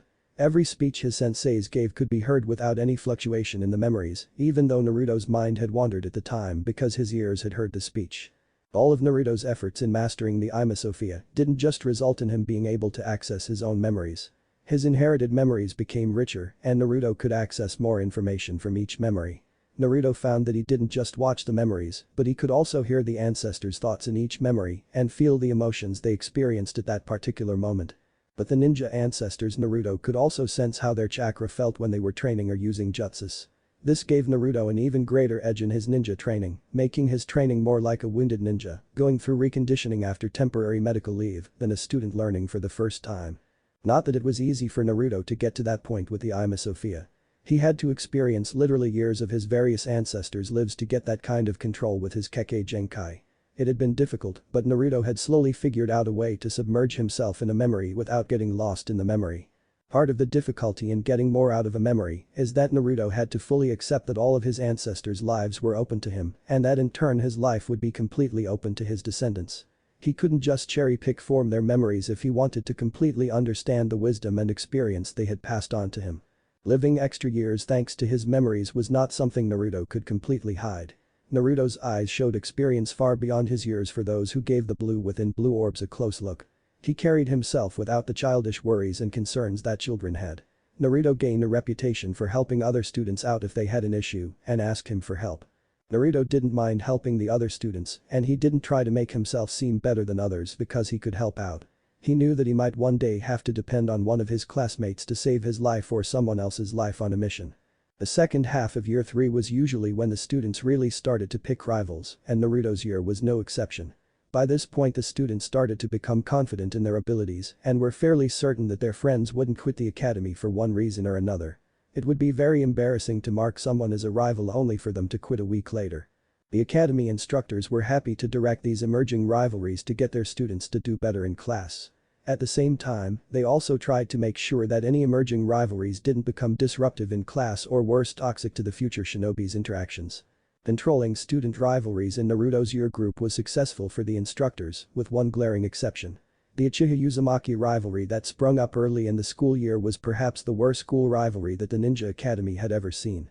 Naruto had maintained a frosty indifference to the 3 Uchihas in the academy after his attempt at peace epically failed. Sasuke had kept a lid on his simmering hatred after the head of the academy verbally ripped him and the other 2 students a new one, and then Itachi ripped him another new one when he got home. But that only bought 2 years of peace for the academy. Naruto used his time in the academy to forge friendships as well as learning the skills he'd need to defend himself and his future comrades. On the other hand, Sasuke used his time gain the skills and strength he'd need correct the perceived injustices delivered on his clan by Naruto's actions. Sasuke quickly learned how to mask his hate from showing on his face, but it was growing within him. The boy quickly developed a reputation in the academy as a lone wolf genius, forcing his classmates to respect him by crushing them in any match he could. Several instructors made notes of their concerns with Sasuke's attitude and actions. However, the boy had learned from the brawl and always made sure to stay on the proper side of the line, even if his actions usually had him standing on the edge of it. Itachi tried to help his brother out, but it was tough for the now newly made Jonin, then Chunin when Sasuke entered the academy, to make enough money to support both him and Sasuke. The Uchiha Purge had whipped out all of the assets that had been in Mikoto's or Fugaku's name, leaving the boys with basically the clothes on their backs and Itachi's rather meager personal bank account. None of the usual social programs set up to help young orphan shinobi were accessible to the boys as the children of known traitors, and none of the few remaining members of the clan were about to help the children of the worst clan head in the Uchiha's history. No one could fault Itachi as a provider or a teacher to his younger brother. Itachi had ensured Sasuke had food, clothing, a roof over his head, and trained his brother in how to be ninja when he could in between missions. It's just that he had been a 12-year-old newly made chunin who had his world turned upside down, with almost all usual avenues of support cut away from him by his parents' actions. Additionally, he had to raise his 7-year-old brother who also going through the same situation as him. In the third year, Sasuke started to call out Naruto, determined to put Naruto in his place. Naruto was not about to put up with Sasuke's attitude or pass up an opportunity to vent his own unsolved issues with the Uchiha clan. Spars between the two were quickly and unofficially banned by the teachers who had courses that occasionally pit the students against each other because of how intense the boys' matches became. As the first semester continued on, it started to get to the point that just having the two boys close together in class made things uncomfortable for nearby students.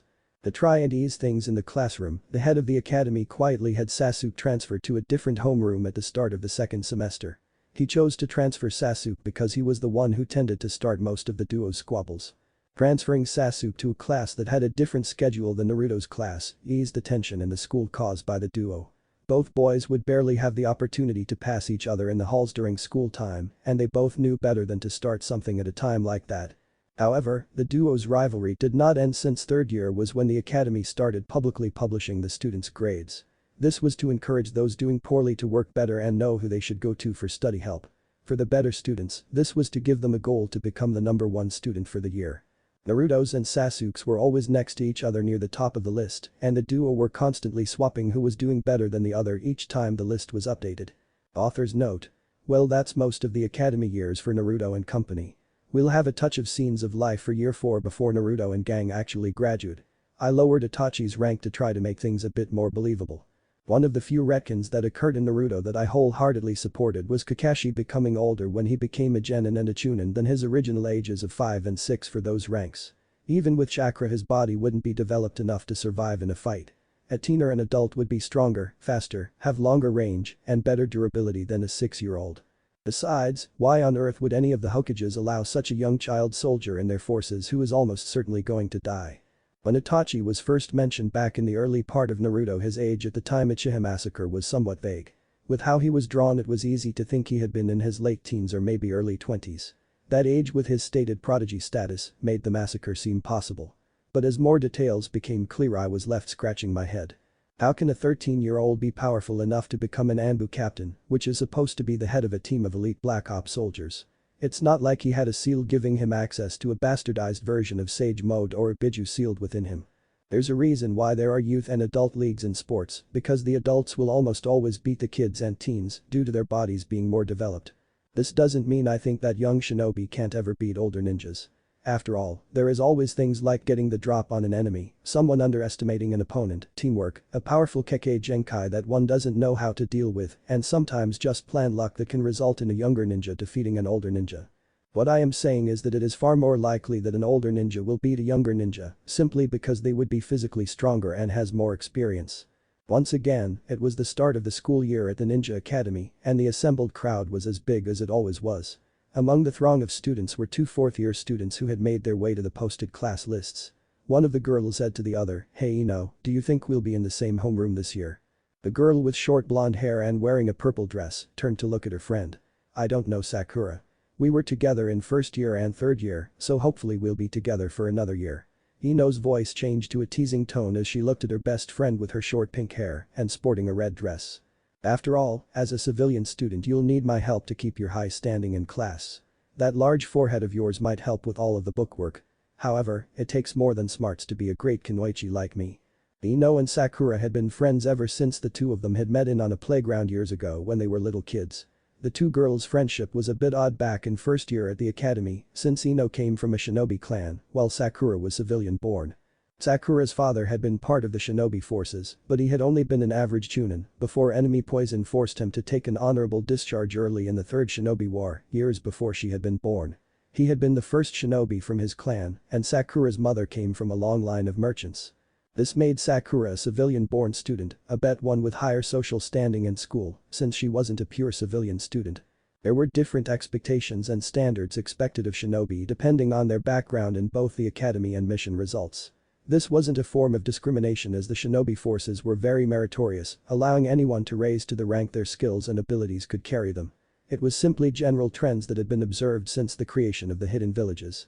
Lowest on this totem pole were the pure civilian background students. The vast majority of those applicants washed out of the academy and those that did make it into the shinobi forces typically only rose to the rank of chunin. There were a few jonin from pure civilian backgrounds, but they were rare. This did not mean it was impossible for a shinobi from a pure civilian family to become a legend as Jiraiya of the Sannin showed. It was generally assumed that this trend was due to the fact that these shinobi started off with a relative chakra handicap compared to their compatriots and less focusing on the shinobi arts from their families. Next on the totem pole came the civilian children who had a ninja or two in the family, especially those with a parent who had been a ninja or a close relative like an aunt or uncle. These students typically got more support for training at home to help with lessons at the academy. If their mothers had been kunoichis then they usually didn't have a chakra handicap that those with civilian mothers had. It was more common for the shinobi parent in this category to be the father since most kunoichis tended to marry shinobis. Far fewer of these civilian students left the academy thanks to the support of ninja family member, and they were more likely to go further in their ninja careers. At the top of the totem pole were the students from shinobi families and shinobi clans. In terms of performance expectations and career progress the two groups were identical. Children from shinobi families and shinobi clans typically had a more developed chakra system thanks to their mothers' more powerful chakra systems as kunoichis. The children also had the support and early training that the families and clans employed in child rearing which set these kids up to excel as shinobi. It was a good thing too that children of shinobi families and clans generally did well as shinobis since they were pretty much locked into that career path. Family honor and the general need for the shinobi skills to protect themselves from those seeking vengeance over someone a family member had killed on a mission made it extremely difficult for these children to leave the shinobi forces or the regular military. Those few who had left the military life completely typically became trapped inside the village, unable to leave for fear of being killed by those wanting vengeance that could get them outside the village's protection. The difference between a shinobi family and a shinobi clan was one of age and prestige. The shinobi families had been rare in the Warring States era but blossomed under the hidden village system as shinobi with civilian backgrounds got together and started families. The shinobi clans were the old blood of the shinobi world, with the clans having been employed as shinobi longer than most could remember. Of the two shinobi subsets, the families were a distinct minority compared to the clans. This disparity had a simple explanation. Talented shinobi from civilian backgrounds or shinobi families starting out tended to get absorbed into the established shinobi clans via marriage. This tendency was an old one harkening back to the Warring States era when it wasn't unheard of for shinobi clans to train orphans that had caught a leader's eye for one reason or another and then have the orphan marry into the clan as an adult. Sakura quickly fired an insult back at Ino, unwilling to just back down at the childish jab at her parents. Like you're one to talk Ino, I consistently scored higher than you last year. Resting on your ancestors' laurels just makes you suited to get roasted. Hope you like the taste of apple in your mouth when they cook you up. Given Ino's name, it was a pretty common insult in the academy to compare the bossy girl to a roasted pig. Ino let out an annoyed snort and turned away from Sakura for a moment, silently conceding their little verbal spar. After a moment she returned her gaze to board with the posted classrooms and the students in each class. Smiles appeared on both girls' faces when they saw their names in the same classroom. They then turned to face each other and grinned at that simple joy.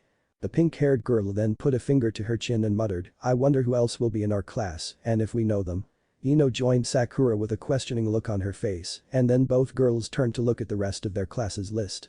Most of the names were familiar to the girls having had one or two classes with the people that would be sharing their homeroom over the previous 3 years.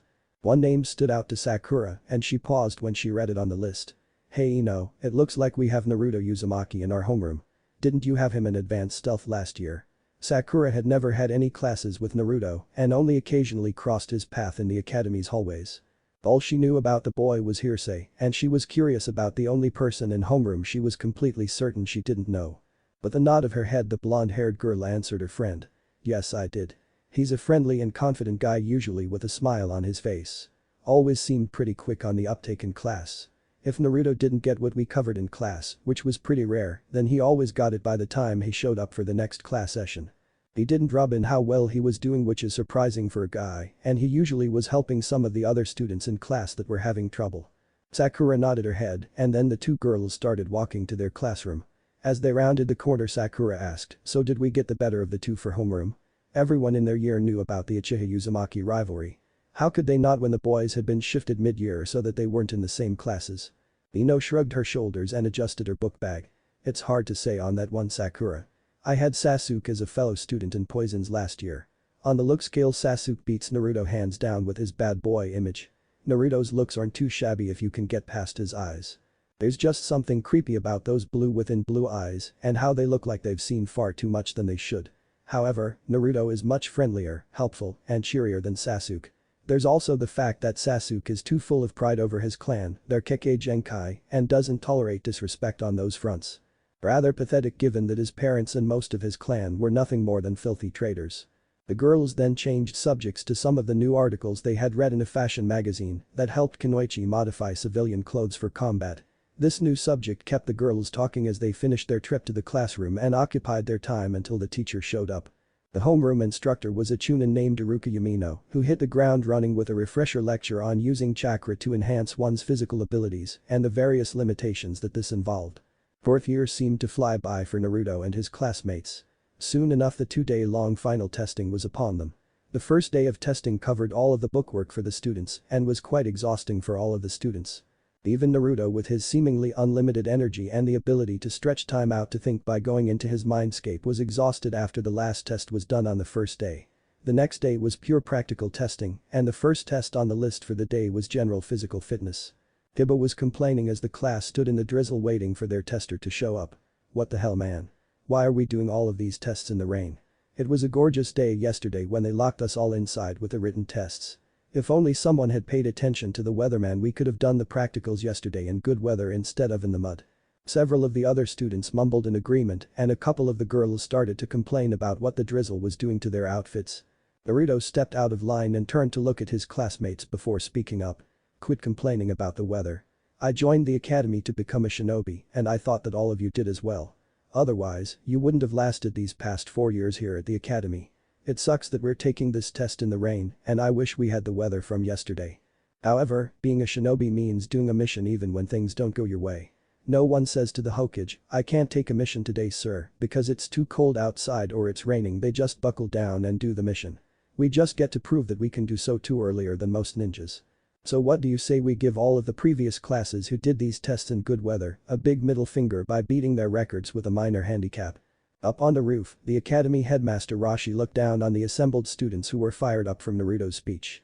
A small grin appeared on Rashi's face through his white beard as he looked at the proceedings. The headmaster turned to look at his two chunin companions and said, spirited bunch this year. Letting the weather get to them is not going to work anymore after that speech, so you might as well get started on the testing. The two chunin nodded their heads and used the Shunshin Jutsu to disappear from the rooftop. One of the chunin appeared in front of the students and said, well said student Uzumaki. Now get back in line so that the first practical test can begin. Naruto quickly returned to his place in the group of students and then the chunin continued to speak. This is a test of your physical fitness to see if you meet one of the basic requirements to be a shinobi. Turn your attention to the academy's basic PT ground. Every student did so and noticed the changes in the training ground setup.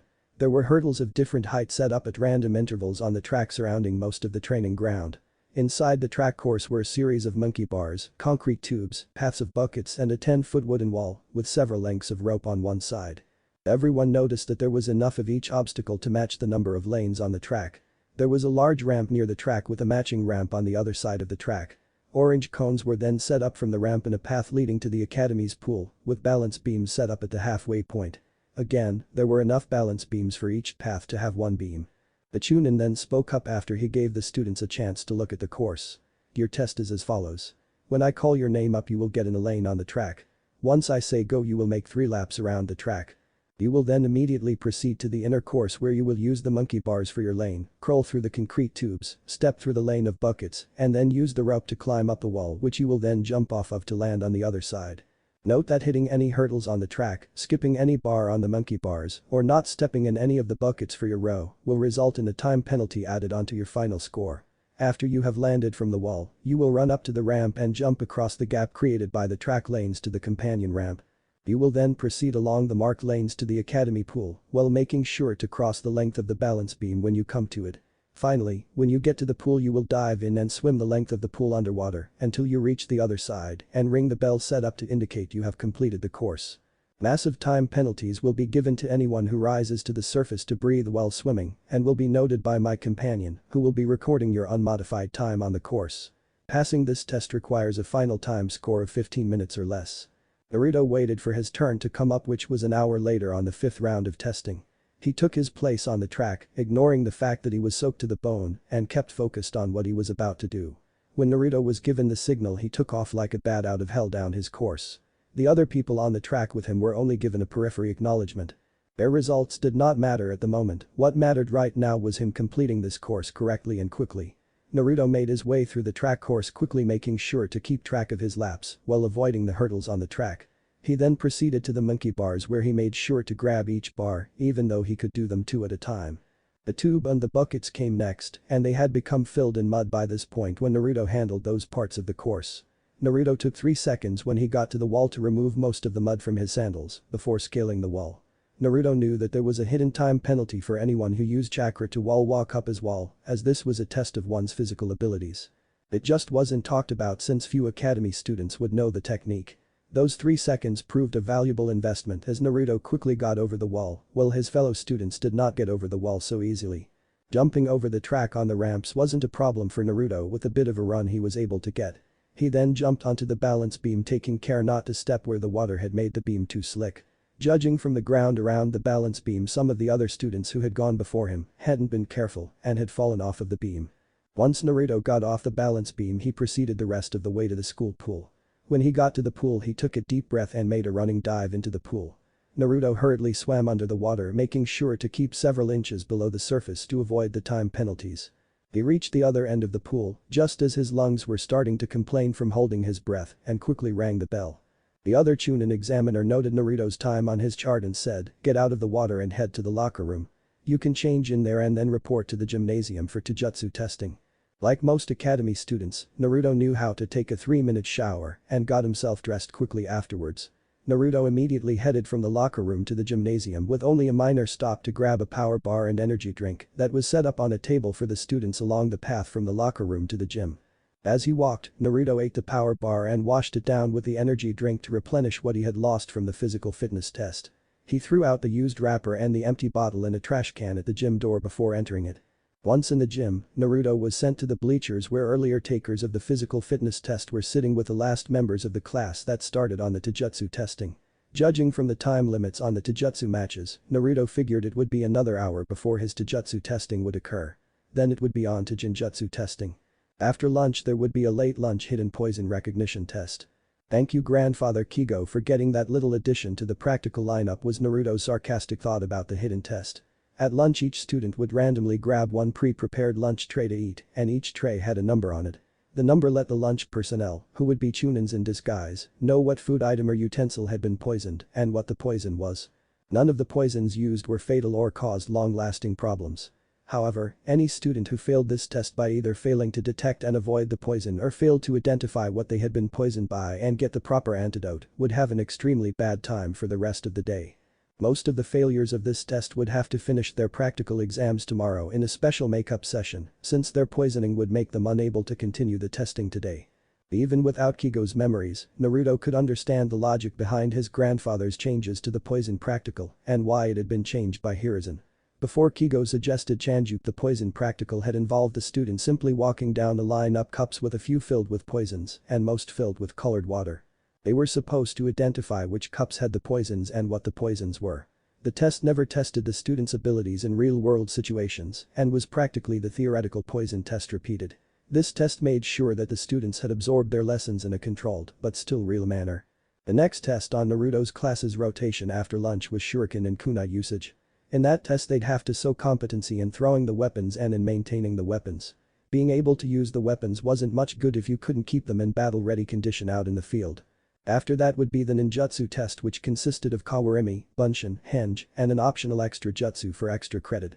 The ninjutsu test would be the final test of the day. The extra courses had their last day of class for testing in those courses.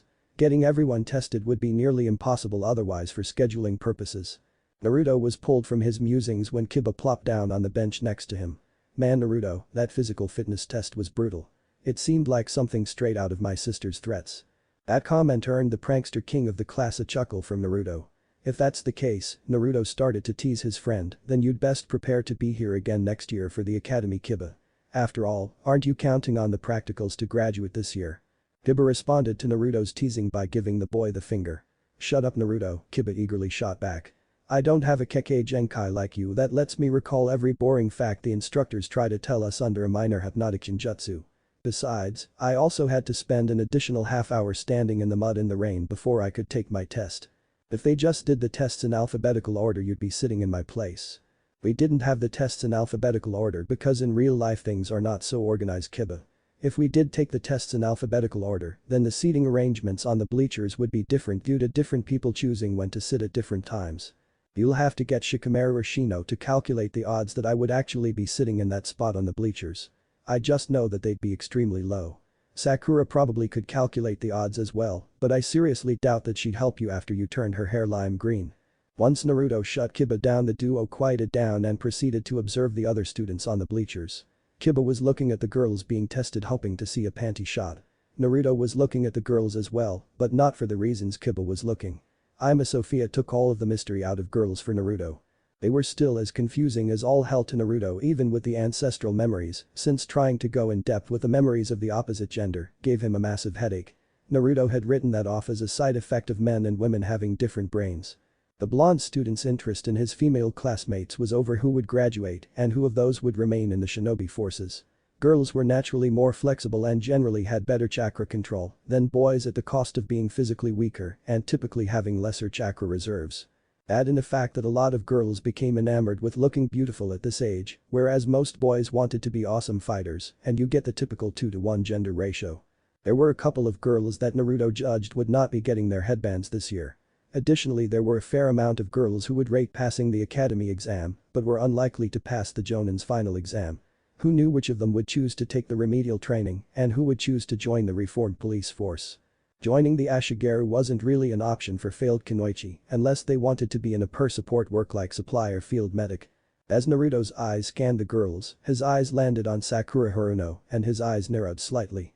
She was one of the girls that Naruto judged had a good probability of passing the Jonin's final. Naruto didn't know too much about her other than the fact that she routinely got good grades in class and came from a civilian background. The look at the girl showed that she was physically cute and had the potential to become attractive when she grew up. What bugged Naruto about Sakura was the fact that every time he touched her, either in a spar or just accidentally bumping into her during school, he felt a quick feeling of something. The feeling was faint and disappeared very quickly, but it happened every time they touched. Naruto knew he wasn't feeling a crush thanks to Ima Sophia. He could easily see himself thinking the feeling was a crush if he didn't have his ancestral memories to compare what an actual crush felt like. After another second, Naruto moved his eyes to the next girl and continued his guessing game. Hiruzen came to the Ninja Academy the day after the practical finals and headed to the headmaster's office. Inside the office was Headmaster Rashi, who was wearing a turtle shell while busy at work with a bunch of papers on his desk. A small smirk appeared on Hiruzen's face for a few seconds as he noticed the sweat on his friend's bald head. Having a full head of hair was something the Hokage loved to hold over the headmaster when the friends were in a joking mood. Rashi piped up as he pulled a book from his shelf into his hand with an invisible chakra string and started to open it. Yes, Hiruzen, I know I'm late in sending in my reports on the latest batch of graduates with the team selections for you to rubber stamp. We happen to have a good crop this year, so I'm expecting the daimyo's tithe to rather slim this time. The daimyo's tithe was a polite way to refer to those who passed the academy test and ended up joining the Ashigaru. Hiruzen pulled out his pipe and asked, if the tithe is small, then what is the issue? I know that this year had the highest graduating percentage in a decade. However, I don't see why the additional paperwork would cause you to be researching this heavily." The headmaster put the reference book down and shot his boss a nasty glare. He then shot back, "Don't tell me you forgot about Team Composition Directive 13 that you issued 3 months ago. I agree that specializing our genin teams too much is dangerous, but it means that I've had to create new plans out of whole cloth instead of recycling the old patterns. That leads me to my issue with Team Composition Directive 1 and the headache that the Uchiha and the Uzumaki created for me." The Hokage raised an eyebrow and asked, "Why would either Naruto or Sasuke being the Rookie of the Year create a major issue? They've probably got different strengths, but at their level of development, it would not make much of an issue for the team composition. Besides, it's not like that title actually means anything after the kids graduate." During the rare break times in the office, Hiruzen would use his globe to observe the students in the academy. It was relaxing to see the next generation hard at work learning, and it let him be somewhat aware of his future subordinates. Sasuke and Naruto took their training seriously and were in the top bracket of both skill and conditioning for their age group. Hiruzen was fairly confident that either boy would be able to kill a full-grown bandit or a small group of bandits without much issue. Any concerns about the boys freezing in combat would be put aside once they handled the final initiation into being a ninja, which happened a month after the Jonin's final testing of the genins to be. The final initiation simply involved the new genins, each executing a condemned criminal that was shipped to Konoha from the daimyo's gallows. Failing to complete the final initiation wouldn't result in a genin being kicked out of the shinobi force. However, the genin in question wouldn't be allowed to advance past D-rank missions and support work inside the village until he or she proved that they wouldn't freeze up in possible life or death situations. Given Sasuke's experience with the Uchiha Purge and Naruto's extra memories, Hiruzen figured that both boys wouldn't have a real problem with the final initiation. Rashi quickly explained to his commander and friend. "Those two are the most driven students this year, and they are within a hair's breadth of each other in terms of academy rankings. In their actual abilities, I have to personally rate Naruto as the better ninja. Sasuke's extremely good, but he also played the academy's ranking system a bit.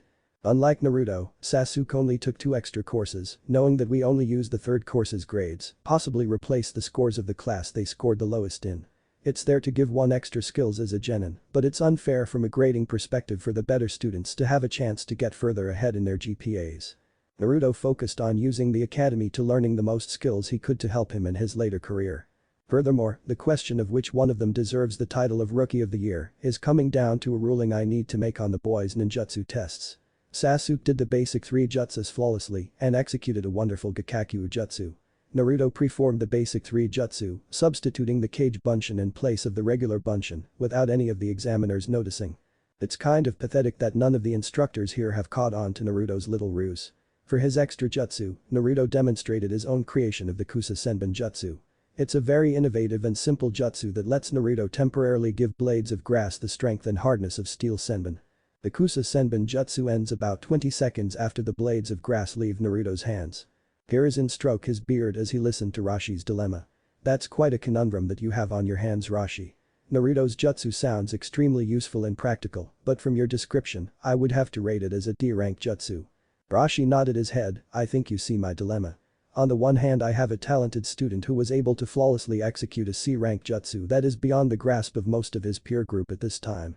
On the other hand, I've got a student that was actually able to really hide and not just have the chunins humor him, a B-rank jutsu as an E-rank jutsu and create his own jutsu.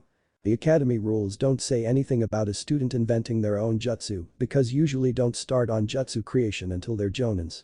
By the book, Sasuke should get the award, but Naruto obviously has the edge over Sasuke if he was able to do just one of the things he pulled on the test. I'm at my wit's end on this issue and almost at the point of joining my Taijutsu happy nephew in running around the village on my hands just to get away from it."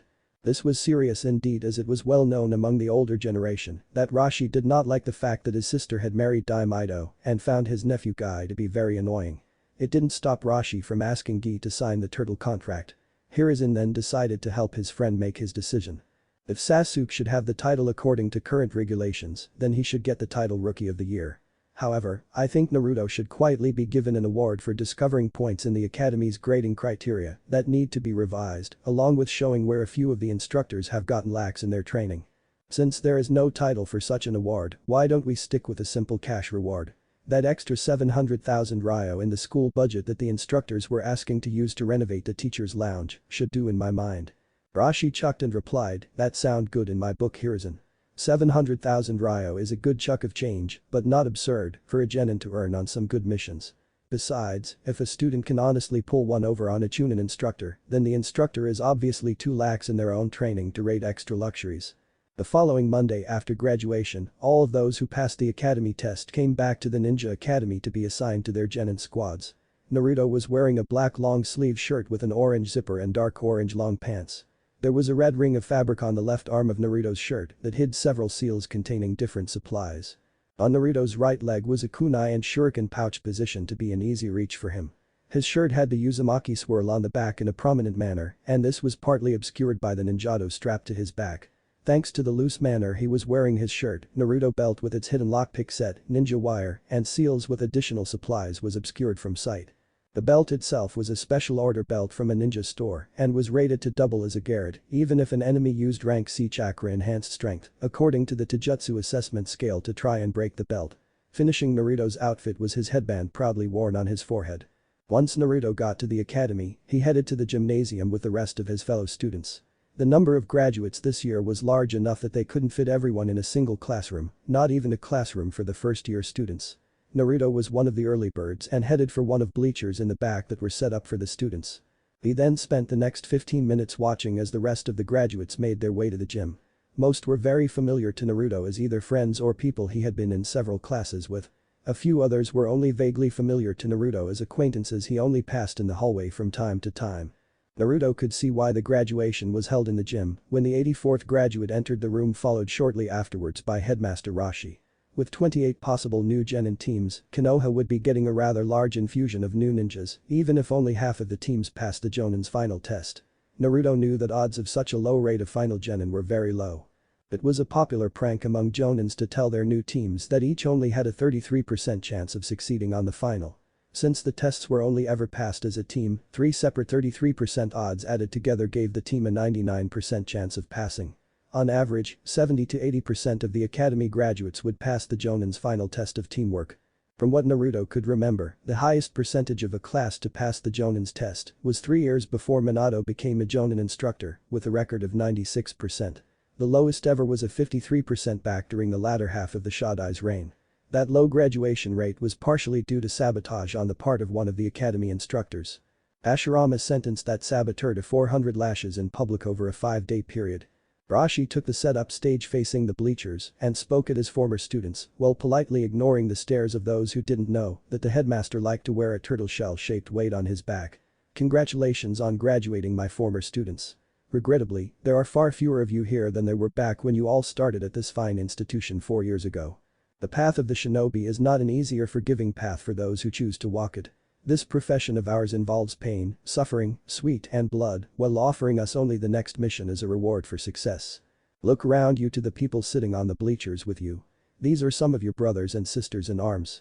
Any issues or complaints that you had against anyone in this room while you were studying in the academy will be left here in the academy for all time.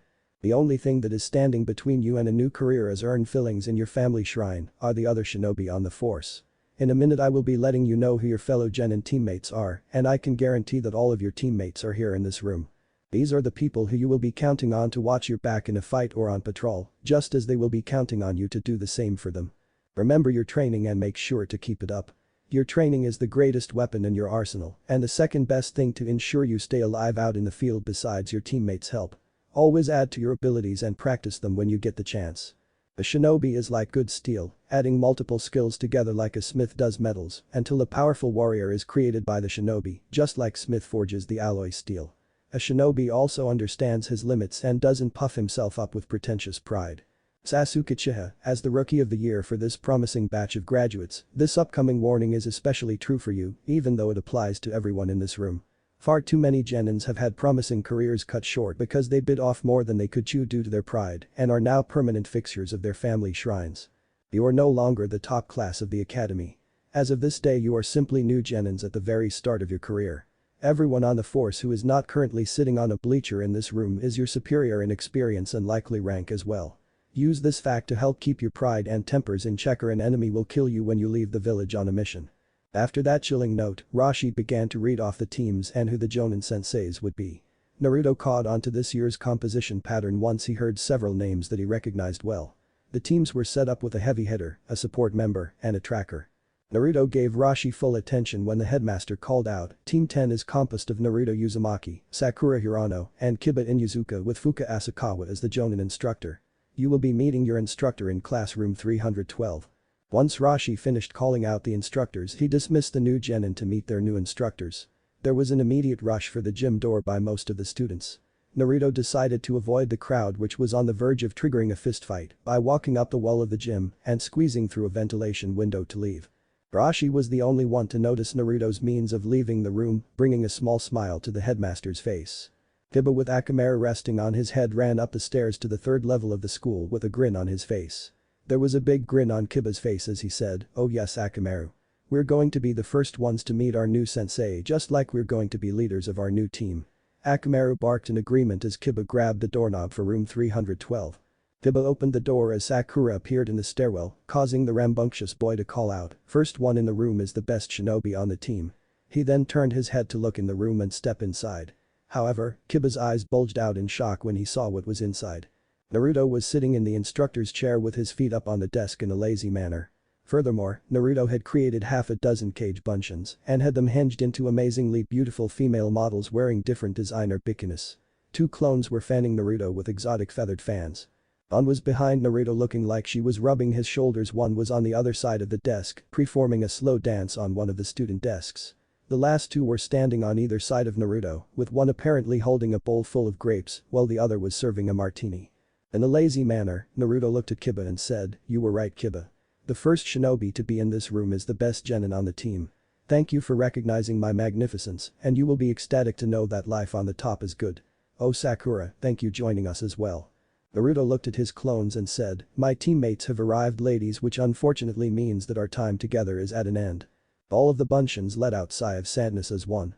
The bunshin that was seemingly holding the bowl of grapes put the bowl down on the teacher's desk and clapped her hands. This bunshin then said in a commanding voice, "You heard the master, ladies. Reverse summon yourself to the mansion at once." The other bunshins dispersed themselves one by one until the former holder of the bowl was left. This bunshin bowed her head and said, "Until we can serve you again, Master Naruto." It then dispersed itself along with the bowl of grapes on the table. Naruto got his feet off of the desk and smirked at his gobsmacked teammates. He then started to chuckle and said, "If only you two could see your faces right at this moment. I mean seriously, I just used a couple of hinged bunshins and you two are completely shocked into silence. Any of us could have done this back in 3rd year, given that we learned this jutsu back in 2nd year. Performing a combo with a regular bunshin and the hinged jutsu was possible for an academy student. It just would take a lot of practice that most students wouldn't put into work just those 2 jutsus together. Since Naruto used cage bunshins who then used hinge, it actually wasn't a combo in the traditional sense. The sound of senbon flying through the air caused Naruto to drop to the ground while yelling, "Get down." He rapidly pulled out a shuriken and threw it in the general direction of the incoming senbon before he leapt behind a desk. Naruto pulled a desk down to form a barrier and grabbed a fistful of kunes. His eyes instantly darted to Kiba and Sakura to check on their status. All it took was a split second for him to verify that they had heard his warning and had ducked for cover on the other side of the classroom door. Naruto's eyes then looked for the shuriken he had thrown and saw it near the window where there was a very faint distortion. All 3 genins then heard the sound of clapping being thrown throughout the room. A joyful and slightly sultry voice then called out from seemingly everywhere. "Very good reactions, you 3. The academy instructors didn't mess up in that aspect of your training." The jinjutsu ended to reveal an incredibly beautiful woman with long burnt red hair, wearing a tight-fitting and somewhat scanty outfit that highlighted her natural charms. The woman ended her clapping and then pointed to the shuriken that was 3 inches from her head. "Bit off in your aim, Naruto. You did well for a genin aiming just by sound. However, I still would have been free to kill you if I was an enemy ninja instead of your jonin instructor. I also could have killed you long before Kiba or Sakura showed up because you never detected me hiding my presence with a jinjutsu." The jonin turned to look at the duo hiding behind the classroom door and took a step towards them. "Both of you left yourselves wide open to an enemy attack because you fell for Naruto's prank. That should never happen as a ninja." A simple application of jinjutsu, there was a split-second pause as Fuka activated a jinjutsu on the trio. All 3 genins were shocked as Fuka's clothes appeared to fade away into smoke. Bits of the smoke started to circle around Fuka's naked and sweaty form, barely protecting her modesty. Fuka walked through the smoke, fully revealing herself to her 3 students as she continued to speak.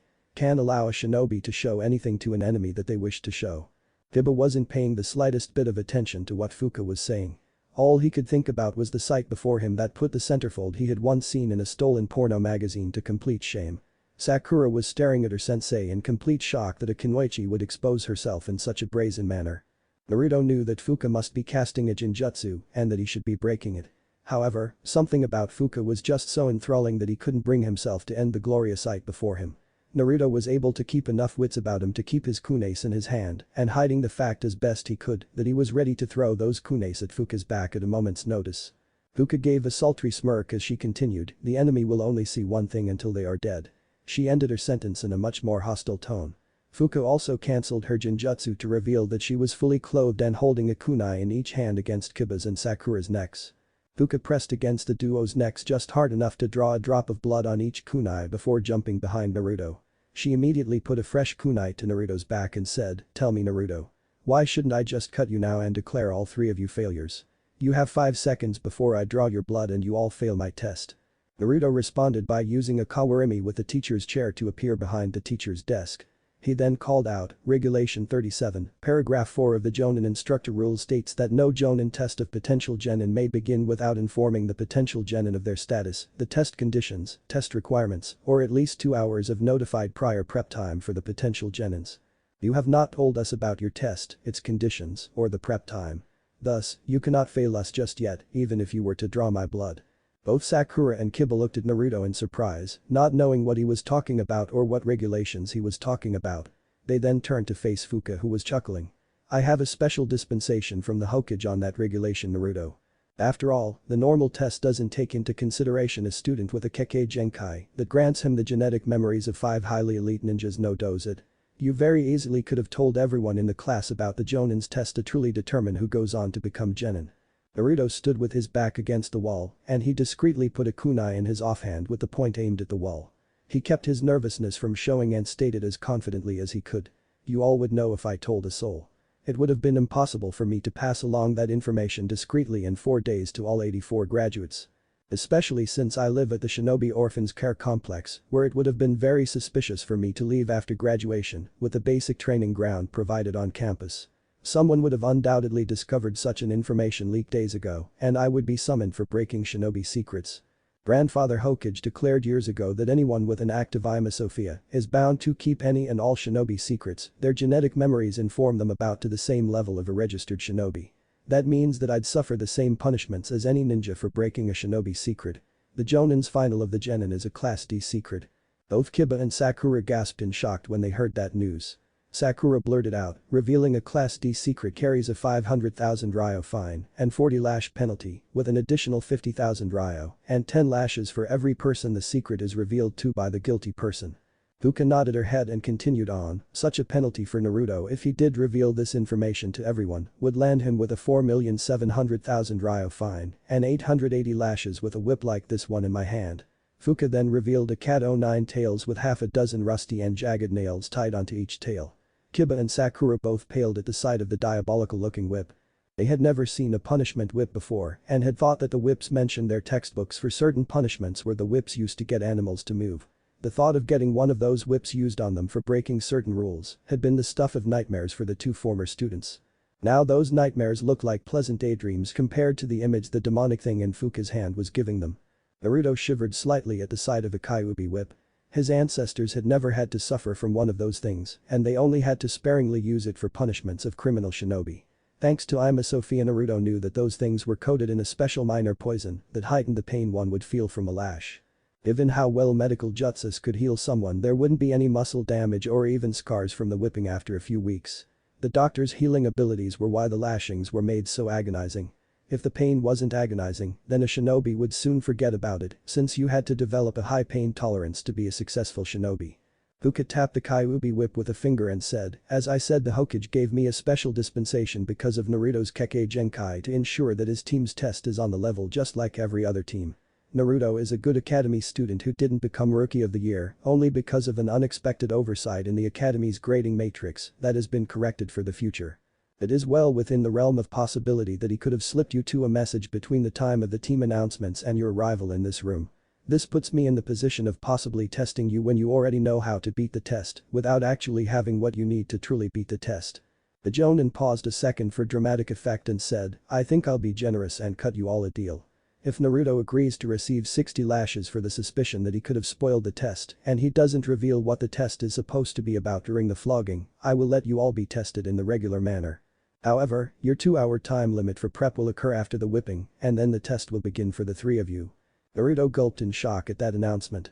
Even with his healing, 60 lashes from a Kyuubi whip would put him down for the rest of the day. Hell, he'd have to be patched up and taken to see a doctor to help heal. He'd also have to wait until after Fuka's test was passed to go to the doctor or all 3 of them would flunk. Biba blurted out, why the hell should Naruto accept such a deal when he's done nothing wrong? 60 lashes with that monstrosity will send him the Fuka turned to Kiba and rebutted, if Naruto goes to the after his flogging, but before the test is passed everyone fails. Life is not fair and it's time all of you accepted that fact. You and Sakura can field dress him to ensure he doesn't die of blood loss. There will be times you'll have to complete a mission with a wounded comrade if you 3 actually join the shinobi forces. Naruto put his kunais away and calmly said, I'll do it. I'll take the 60 lashes if you'll honor your offer with your word as a sworn shinobi of Konoha to stick to the regular regulations for testing prospective genin. The Jonin politely nodded her head and said, I swear Naruto Uzumaki that if you make it through all 60 lashes, I will honor my agreement and test you 3 according to the regular regulations. Now, let's head to the courtyard. One of the throwing posts will do very well in place of a regular whipping post. Wait. Everyone turned to face Sakura who had quietly spoken up. The young kunoichi to be was obviously trying to keep her courage up as her body was trembling slightly. Sakura turned to look Fuka in the eyes and nervously spoke. I'll take half of those lashes since I'm under suspicion of possessing knowledge that I shouldn't have had. Inner Sakura was screaming that she was utterly crazy for making this offer. However, Sakura doubted that she could pass whatever test this powerful and ruthless kunoichi could throw at them if her strongest teammate was completely out of action. Biba then cut in, just give Sakura and Naruto 20 lashes each and I'll take the final 20. I'm also a member of this team so part of the suspicion falls on me as well. Kiba was also thinking he was kind of crazy making an offer like this. However, he was hoping that the 2-hour prep time would give the 3 of them enough time to be patched up enough to succeed at Fuka's test. Having 2 badly wounded team members or one needing to go to the wouldn't allow them to pass. Kiba's mother and sister that the only way one could succeed on a mission was by working with one's teammates. Headmaster Rashi also had hammered that point home in his farewell speech. Fuka nodded her head and said, very well then. Kiba's modification to my deal is accepted. However, now all of you will fail if any of you backs out of this deal. Now follow me to the training posts. Any delays will be seen as you attempted to back out the deal.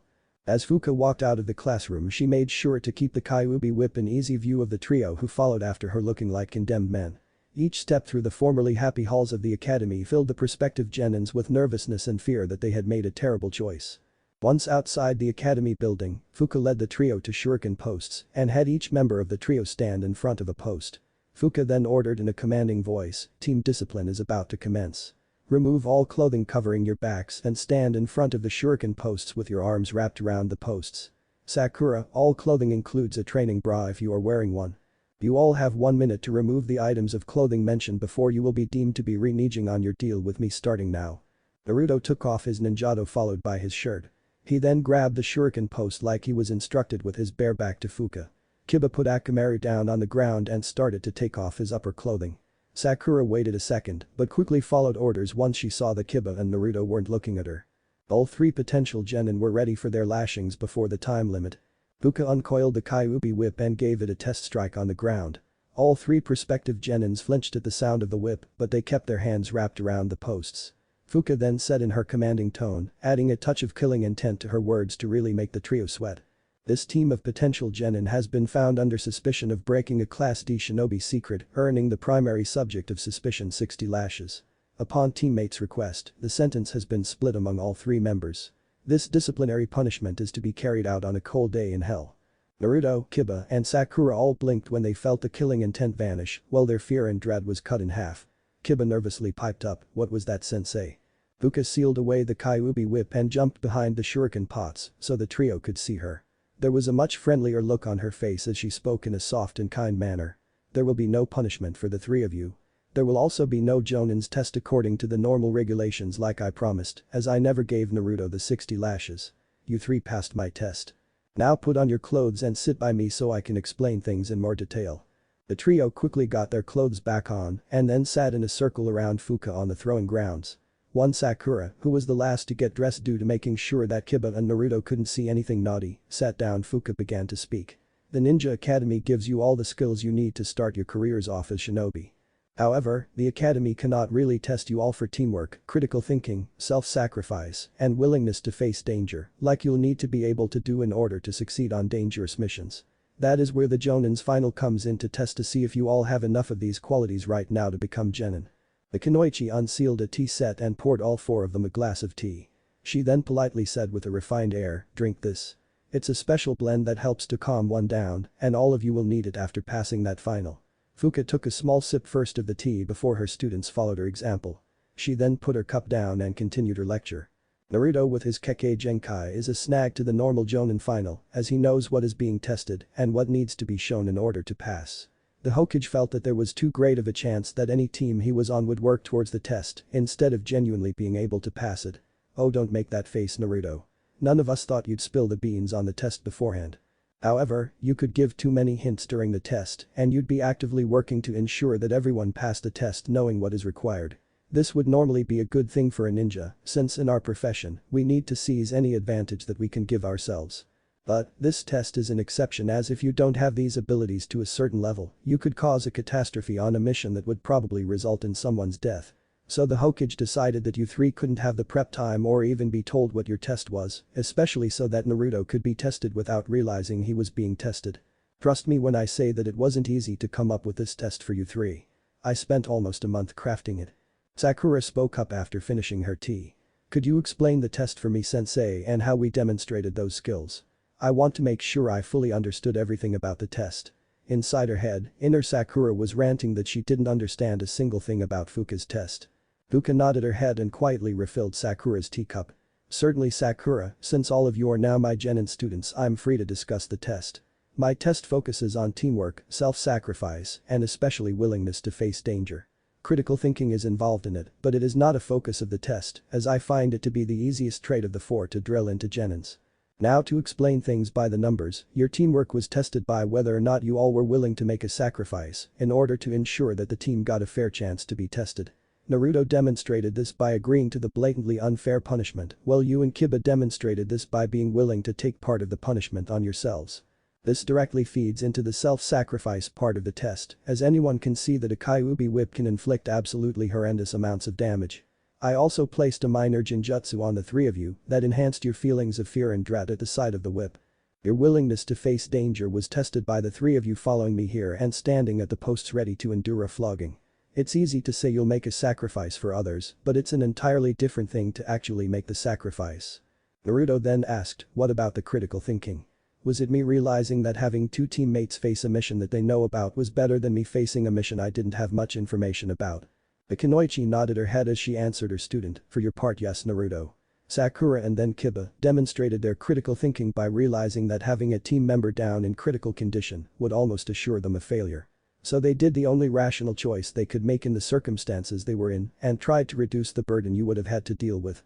Fuka checked to see that her students had finished their tea and resealed the tea set away.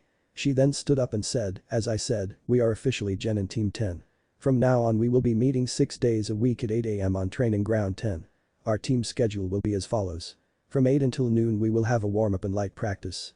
12 to 12:20 will be a quick team lunch. After lunch our schedule will be a bit more varied. We will be alternating between doing D-rank missions one day and heavier practice the next day during the afternoon. Our daily practice will end at 6 PM or when you have completed all of your assigned tasks for the day. It will be the later of the two that determines when you get off and not the earlier of the two, so keep this fact in mind. The 7th day of the week will be your day off to relax and have fun. Don't even think about training or studying on this day because you need the break to avoid burnout or injury. Now do you have any questions?" The trio was silent for a moment and then Kiba pipped up, "Was that genjutsu really how you look naked?" Sakura quickly smacked Kiba on the back of head for that comment. "Ouch, what the hell was that for, Sakura?" Kiba asked while rubbing the back of his head. A tick mark appeared on Sakura's forehead. She then angrily said, "Do you even have to ask why I hit you, Kiba? What on earth would possess you to ask sensei a question like that?" Fuka started to chuckle, drawing all of her students' attention. She shook her head slightly and said, "The answer to your question is obvious, Sakura. Kiba here is simply a young boy on the verge of becoming a teenager and unable to deal with all of the hormones his body is producing. Ninjutsu is not my forte like ninjutsu, but a relatively simple one like I used before cutting you two is within my abilities. Yes Kiba, that is how I look without any clothes on and you shouldn't be shocked at all about it Sakura.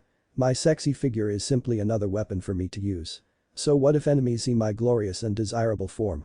Their lust will paralyze them and then a simple cut allows me to collect the viewing fee of their lives.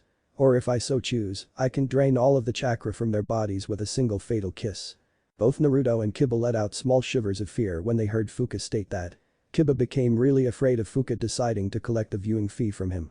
Naruto was nervous because Fuka was throwing off his normal expectations. He was pretty sure that his father would have known where her skills were over a decade ago as Hokage, but he hadn't called up those memories.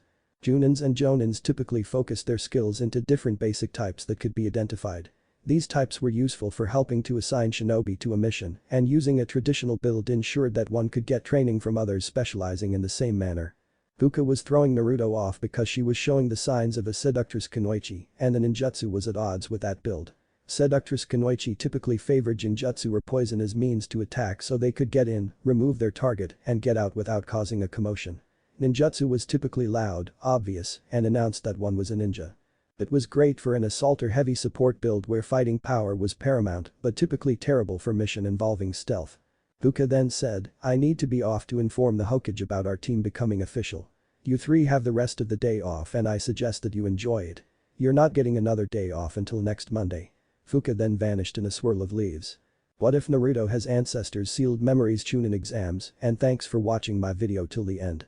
If you enjoy this content then do consider subscribing to my channel and leave a like if you guys need the next part, comment down and thanks for watching the video and see you guys in the next video.